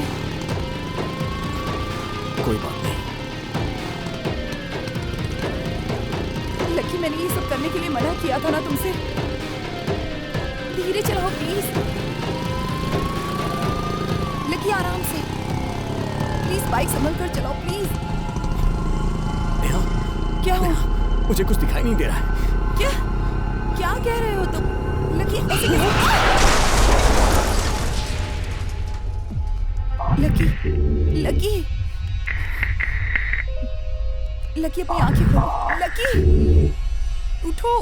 लकी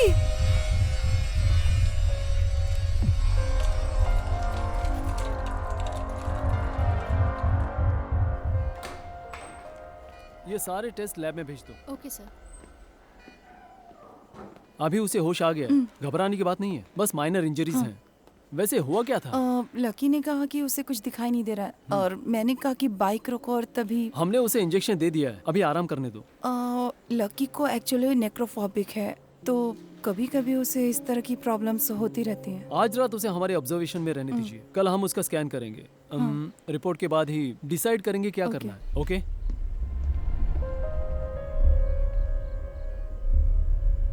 लकी, ये हर चैनल पर एक ही न्यूज़ स्क्रॉल हो रही है। उन लोगों ने बात करने के लिए बुलाया होगा ही नहीं, पता नहीं क्या चल रहा होगा कॉलोनी में। कल मेरा फ़ोन स्विच ऑफ हो गया था, फिर मैं कहीं नहीं गई। रूम में सोने से थकान होती है यार, और बाहर ठंड होती है और आवाज़ें आती हैं। मेरा सर दर्द से फट रहा है। वो लोग यहाँ ज़्यादा देर रुकने नहीं देंगे। देखो, अगर तुम रिलैक्स करना चाहते हो तो फिर मैं तुम्हें घर छोड़ दूँ। हम उन्हें बिना बताए वहाँ से निकल जाएं। क्यों? कल दोपहर तक की तो बात है, फिर हम लोग निकल जाएंगे।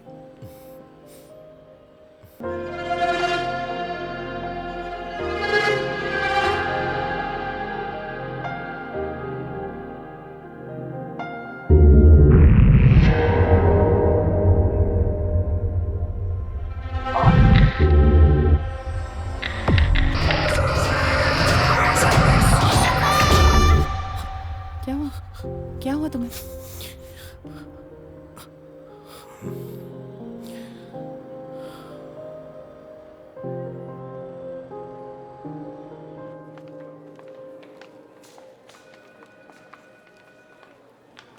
लकी की स्कैन रिपोर्ट्स आ गई? रिपोर्ट अभी नहीं आई मैम, आप डॉक्टर से मिल लीजिएगा। डॉक्टर अपने केबिन में है। Okay, thank you. क्या इस फोबिया के अलावा भी लकी को कोई फिजिकल या मेंटल इशू है? कोई ख़ास प्रॉब्लम तो नहीं है उसे। उसे तो एक्सरसाइज करना भी पसंद है, जैसे साइकिलिंग, जॉगिंग। मतलब वो फिजिकली तो काफ़ी फिट है। Do you find any symptoms of migraine? इसके अलावा मेमोरी लॉस, ऐसा कुछ महसूस किया?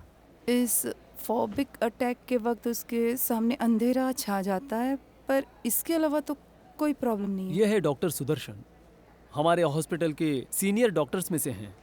पेशेंट का नाम देखकर ही इन्हें पता चल गया था। लकी की माँ का इलाज भी इन्होंने किया था। We found something in scan. Second opinion के लिए ही डॉक्टर सुदर्शन को बुलाया है। क्या हुआ डॉक्टर? क्या पता चला आपको? लकी, तुमने मुझे खुद से दूर क्यों किया? तुम्हें पता है ना, मैं तुम्हारे बिना नहीं जी सकती। तुम जी पाओगे?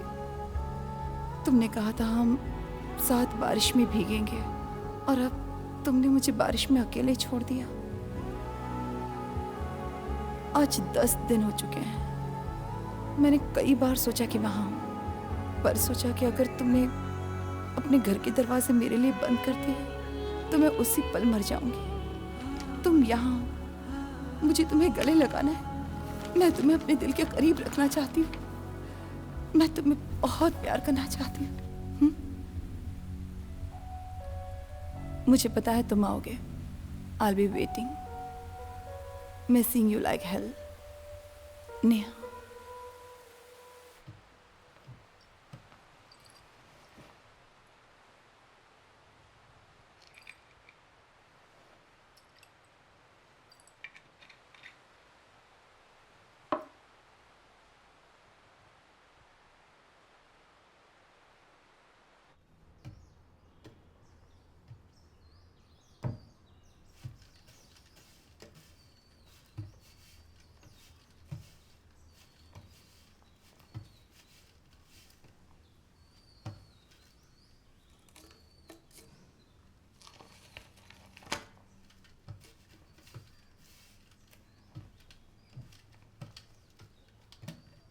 Kitty sir, Kitty sir, sir, sir वो किटी।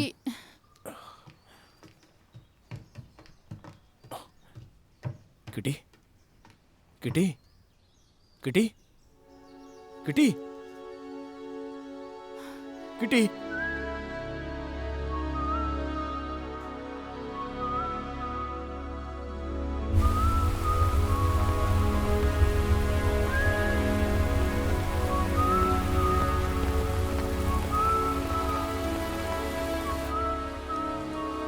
मैडम, किट्टी की मौत हो गई। पता नहीं उसे क्या हो गया था। रात तक तो बिल्कुल ठीक थी।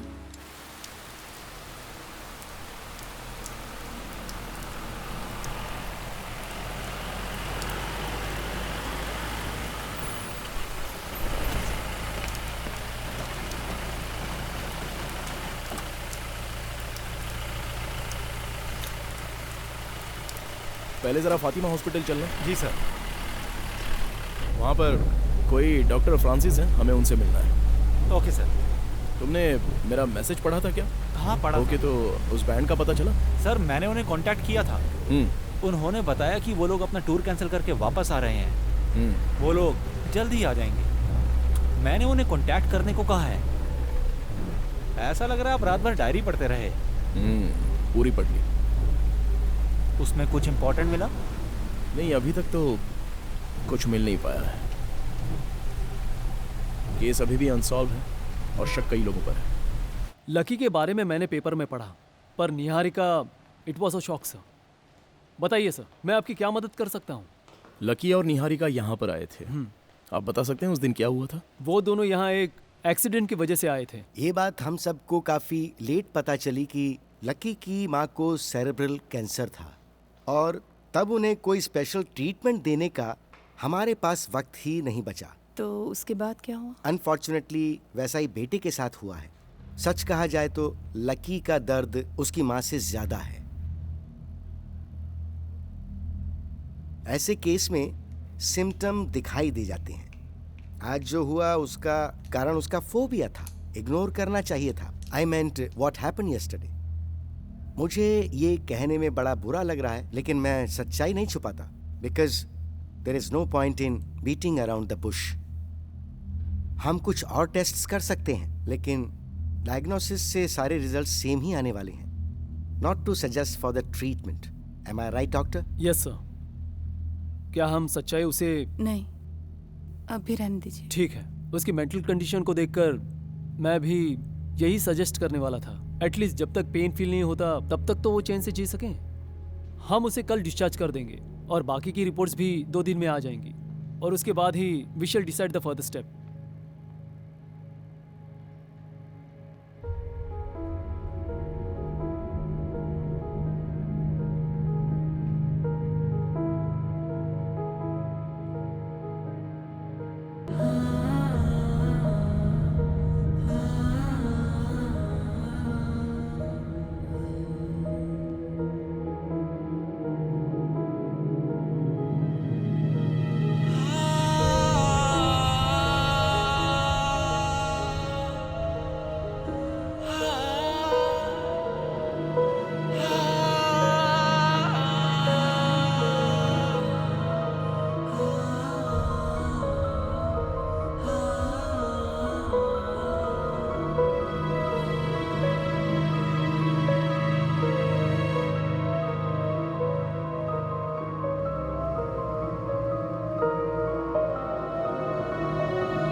पोस्टमार्टम रिपोर्ट में कैंसर की बात सामने आई है। उसके बाद लकी और निहारिका यहाँ वापस आए थे? लकी उसके बाद कभी नहीं आया। निहारिका 2-3 बार वो लकी की रिपोर्ट्स लेने आई थी, पर एक बार लकी का एक दोस्त उसे ढूंढने यहाँ आया था। डॉक्टर सुदर्शन उसे जानते थे। हमने उसे लकी के बारे में सब बताया था। उसका नाम क्या था? Mister Shiva. Okay doctor. Okay. अगर जरूरत पड़ी तो हम आपको कॉल करेंगे। Thank you. Okay, thank you. Welcome. अभी सारे फैक्ट्स क्लियर हो चुके हैं सर। सिर्फ लकी और निहारिका को ही पता था कि लकी मरने वाला है। मुझे लगता है कि इसी सदमे की वजह से निहारिका ने सुसाइड कर लिया होगा और इसी बीमारी के डिप्रेशन में आकर लकी ने भी आत्महत्या कर ली होगी। सर, इन सब कंडीशंस को देखकर क्या हम लोग सुसाइड की पॉसिबिलिटी को इग्नोर कर सकते हैं? लकी के पास सुसाइड करने का कोई सॉलिड रीजन तो नहीं दिख रहा है और उसके इस फोबिया के बारे में डायरी में लिखा भी था। जो इंसान मौत से इतना डरता है वो सुसाइड तो नहीं कर सकता। नहीं, मुझे लगता है हम कुछ पॉइंट मिस कर रहे हैं। क्या है ना सर, अगर हम उस जेपी को 2-4 डंडे लगाते हैं तो वो पक्का कुछ ना कुछ बताएगा। अरे भाई, उसने सिर्फ निहारिका के साथ गलत किया, बाकी उसके खिलाफ और कोई केस नहीं बनता है। और उसे रेपिस्ट बताकर हम उसे कस्टडी में तो बिल्कुल नहीं ले सकते, क्योंकि इस समाज में उसका रुतबा अच्छा है। तो बेहतर है हम थोड़ा वेट कर लेते हैं। ओके लकी, तुम मुझे यहाँ से क्यों भेज रहे हो? तुम्हें पता है मैं तुम्हारे बिना नहीं जी सकती। तुम जी पाओगे? तुमने कहा था हम दोनों बारिश में साथ भीगेंगे, और उसी बारिश में तुमने मुझे अकेले छोड़ दिया।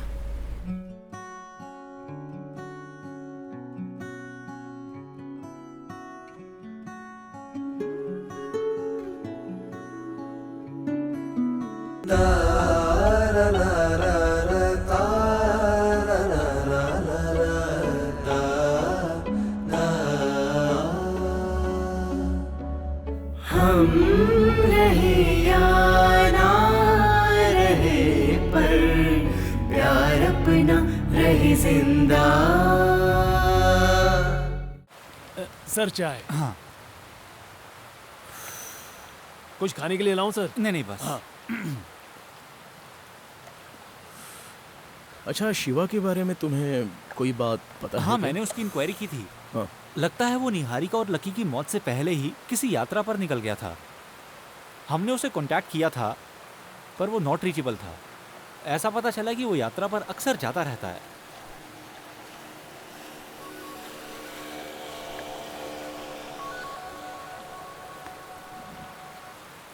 हेलो। हाँ, कहाँ हो तुम? सर, वो बैंड वाले लड़के इसी रास्ते से वापस आ रहे हैं। बुलाऊं ठीक है, क्या? तो बुला लो उसको। जब हमने लकी के बारे में सुना तो सोचा टूर कैंसिल कर देते हैं सर। रोहन ने लकी के बारे में बताया, पर निहारिका के बारे में अभी सर से पता चला। ये रोहन कीबोर्ड प्लेयर है ना? हाँ सर। तुम लोगों के साथ टूर पर क्यों नहीं आया? वो जरूर आता, पर बीच में ही उसकी तबीयत खराब हो गई थी, इसलिए हमने उसे उसी वक्त यहाँ वापस भेज दिया। तुम्हारा मतलब रोहन उस समय यहीं पर था? हाँ सर, यहाँ पर था, लेकिन हॉस्पिटल में था, क्योंकि उसके घर वालों ने उसे एडमिट किया था। रोहन ने कुछ बताया कि वो लकी और निहारिका से कभी मिला था? नहीं सर, पता नहीं। लकी जब हॉस्पिटल में था तभी रोहन और सभी दोस्त उसका ख्याल रखते थे, क्योंकि वो हमारे बैंड के लिए फंड अरेंज कर रहा था। पर पता नहीं क्यों हॉस्पिटल से आने के बाद लकी फिर कभी प्रैक्टिस में नहीं आया। असल में रोहन का निहारिका से परिचय नहीं था, इसलिए रोहन का उससे मिलने का कोई सवाल ही नहीं उठता सर। ठीक है, जाओ अपना काम करो। हाँ, और लकी की बॉडी लेने अब तक कोई आया नहीं है, तो अगर तुम लोगों को कोई क्लेम करना हो तो आलोक को कांटेक्ट कर लेना। Okay sir. अच्छा सूरज, तुम्हारे पास लकी के घर की कीज हैं? हाँ। तो वो मुझे दे दो।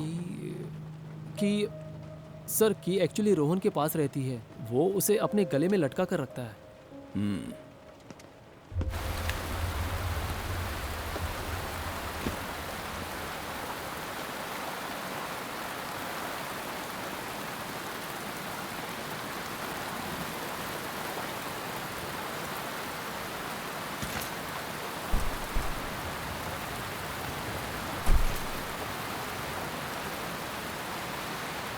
सर, आपको नहीं लगता कि हमें इन पर थोड़ा सा और प्रेशर बनाना चाहिए? नहीं, उसका तो कोई फायदा नहीं होगा। और वैसे भी मुझे क्राइम का कोई खास मोटिव नजर नहीं आ रहा है। और ये जो निहारिका की आत्महत्या और लकी की मौत में जहर का सेम होना, जब हम इसके पीछे की वजह पता लगा लेंगे तो सब कुछ क्लियर हो जाएगा। मेरे ख्याल से इसके पीछे वही शख्स हो सकता है जो दोनों जगहों पर जा सकता था, दोनों के बहुत ही करीब था, और जो दोनों की पूरी डिटेल्स रखता था। जिसकी वजह से मेरी भांजी ने सुसाइड किया। उस बदमाश के बारे में आप मुझसे सवाल करने आए हैं? ए, आलोक, आइंदा मेरे सामने निहारिका को अपनी बेटी या भांजी मत कहना, समझे? उसने अपनी डायरी में तुम्हारे बारे में सब बता दिया है। हम उसकी पूरी डायरी पढ़कर ही आए हैं। कोई हैवानी ऐसी घिनौनी हरकत कर सकता है? तुझे डूब मरना चाहिए। तेरी तो आलोक, बस हो गया। तुमने देख लिया ना जेपी, अब तो सच्चाई बता दो, या फिर हम अपने तरीके से इंक्वायरी करें। मेरी लाइफ बर्बाद मत करना, मैं सब बताता हूँ। निहारिका के साथ मैंने गलत किया था, और उसके लिए मैंने उससे माफी भी मांगी थी, लेकिन उसने मुझे माफ नहीं किया। But I was a changed man. Change man, और तू इसी वजह से उन दोनों को मार दिया है ना? मेरा यकीन करो, जब वो नेहा को साथ लेकर चला गया तब मैं उसकी मौत की दुआ करता था, पर मैंने कुछ किया नहीं। And how could you even imagine that I have done this? इससे बात करना तो बेकार है। चलो जेपी, एक बात याद रखना, तुम्हें गुनाहों की माफी तो कभी नहीं मिलेगी। मुझे तुम्हारी ताकत के बारे में और तुम्हारे पॉलिटिकल कनेक्शंस के बारे में सब कुछ पता है, लेकिन इन सब का कोई फायदा नहीं होगा। Believe me, मैंने कुछ नहीं किया। One last question mister JP. Yes. इस बार सिर्फ सच ही बोलना। निहारिका की मौत के बाद क्या तुम कभी लकी से मिले थे? और एक बात क्लियरली बता दो कि निहारिका की मौत जिस दिन हुई थी तब तुमने लकी को कहीं देखा था? नहीं तो मैंने लकी को आखिरी बार रिसेप्शन पार्टी में ही देखा था। चलो।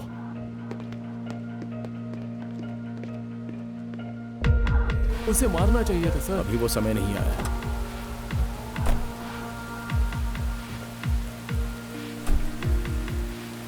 मुझे बिल्कुल यकीन है कि इसी ने उसे मारा होगा।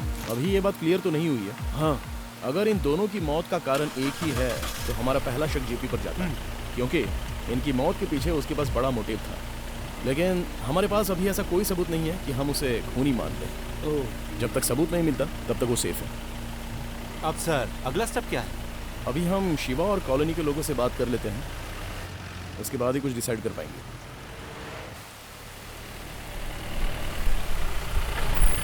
ठीक है। Okay okay sir. अभी मैं चलता Good हूँ। night, good night.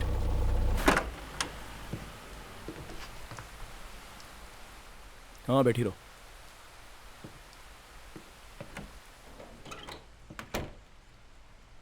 उस कमरे में अकेले बैठे बैठे बोर हो रही थी, इसलिए यहाँ चली आई। आज जानकी भी काम पे नहीं आई तो अजीब सा लग रहा था। मैं आपके लिए चाय बना कर लाती हूँ। जरूरत नहीं है, तुम बैठी रहो।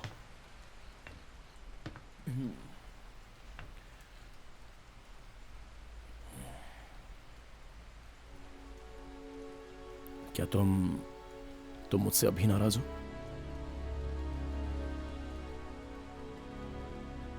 मुझे नहीं पता अकबर।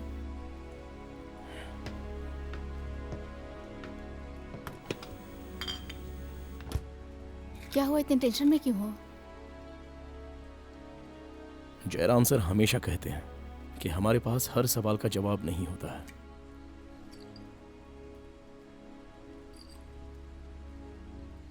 एक पुलिस वाले के लिए इस तरह की बातें करना शोभा नहीं देता।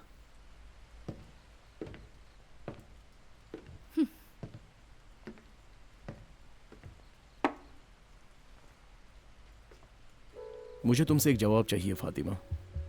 तुमने वो आर्टिस्ट लकी की मौत के बारे में तो सुना होगा ना? हाँ, मैंने पढ़ा था।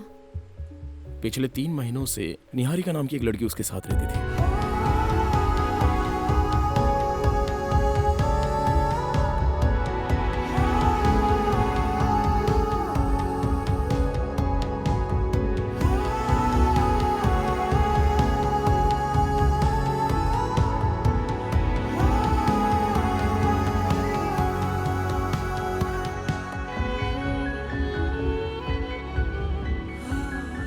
लकी की मौत से 1 महीने पहले उसने बेंगलोर में सुसाइड कर लिया। वैसे लकी की लाइफ में बस कुछ ही लोग आए थे, लेकिन उन सभी के आने की अलग अलग कहानियां और अलग अलग कारण भी हैं। लेकिन प्रूव करने के लिए कोई सॉलिड एविडेंस नहीं है। वो ये लोग भी हो सकते हैं और कोई दूसरा भी हो सकता है, लेकिन अभी तक हमारे पास कोई डिटेल्स नहीं है। हो सकता है निहारिका चाहती ही रही हो कि लकी की मौत बिना किसी तकलीफ के हो।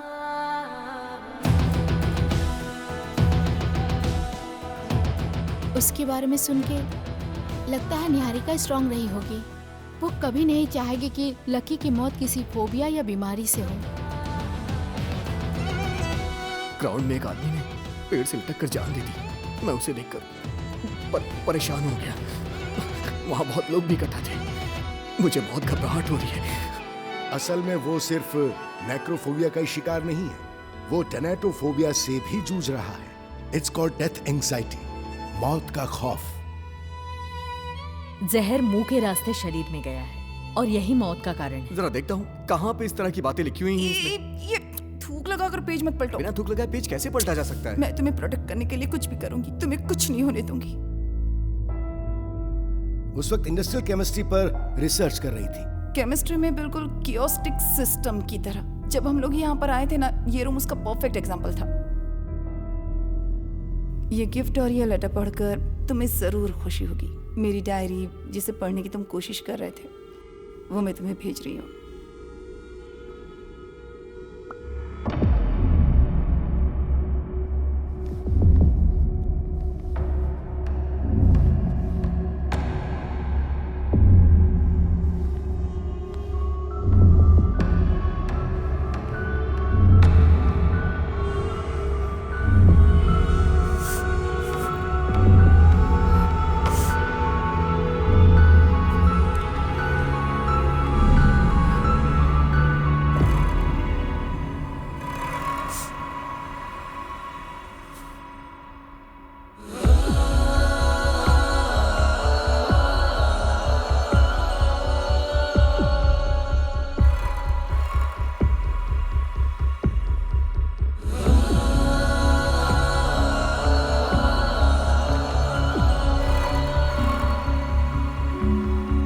सच बताना लकी, तुम्हारे कितने चेहरे हैं? तुम्हारा गुस्से वाला चेहरा तब देखा था जब हम पहली बार मिले थे। बाद में तुम सीरियस हो गए और अब पूरी पिक्चर ही बदल चुकी है।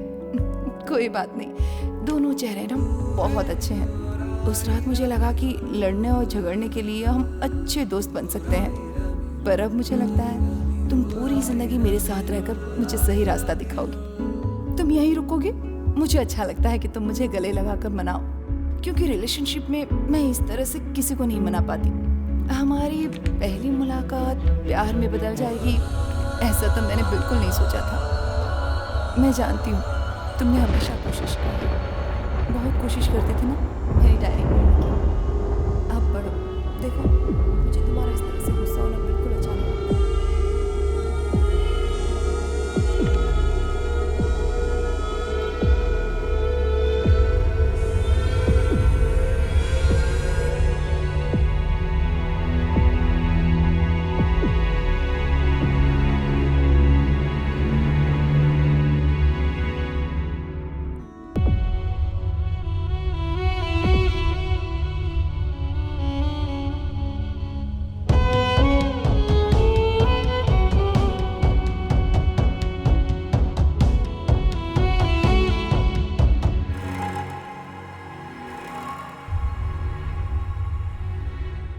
ये मार्केट में मिलने वाला कोई कॉमन पॉइजन नहीं है, उसने खुद लैब में तैयार किया था। और डायरी के हर पन्ने पर वो जहर लगाया था, खास करके आखिर के 3 पन्नों पर।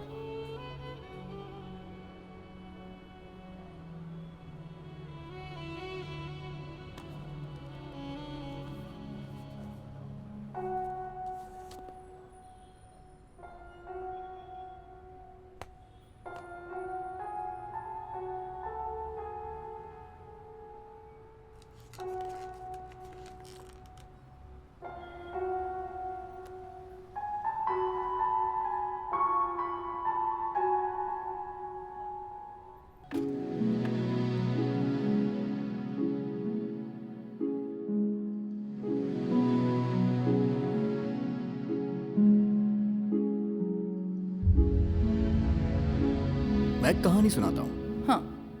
जंगल में एक कीचड़ की बूंद और एक खूबसूरत पत्ता दोस्त बन जाते हैं। उनकी दोस्ती प्यार में बदल जाती है। दोनों एक दूसरे को बहुत प्यार करते हैं। फिर दोनों एक दिन जंगल की खूबसूरती देखने का सफर शुरू करते हैं। कुछ दूर जाने के बाद जंगल में एक जोर की आंधी आती है। फिर पत्ते को हवा से बचाने के लिए कीचड़ उसे अपने अंदर छुपा लेता है। फिर दोनों का सफर शुरू हो जाता है। तेज हवा थम जाती है, तभी तेज बारिश शुरू हो जाती है। वो खूबसूरत पत्ता कीचड़ को बचाने की कोशिश करता है। कुछ देर के बाद बारिश के साथ तेज हवाएं चलने लगती हैं। आंधी पत्ते को उड़ा ले जाती है और पानी कीचड़ को बहा ले जाता है, और यहीं दोनों का साथ छूट जाता है।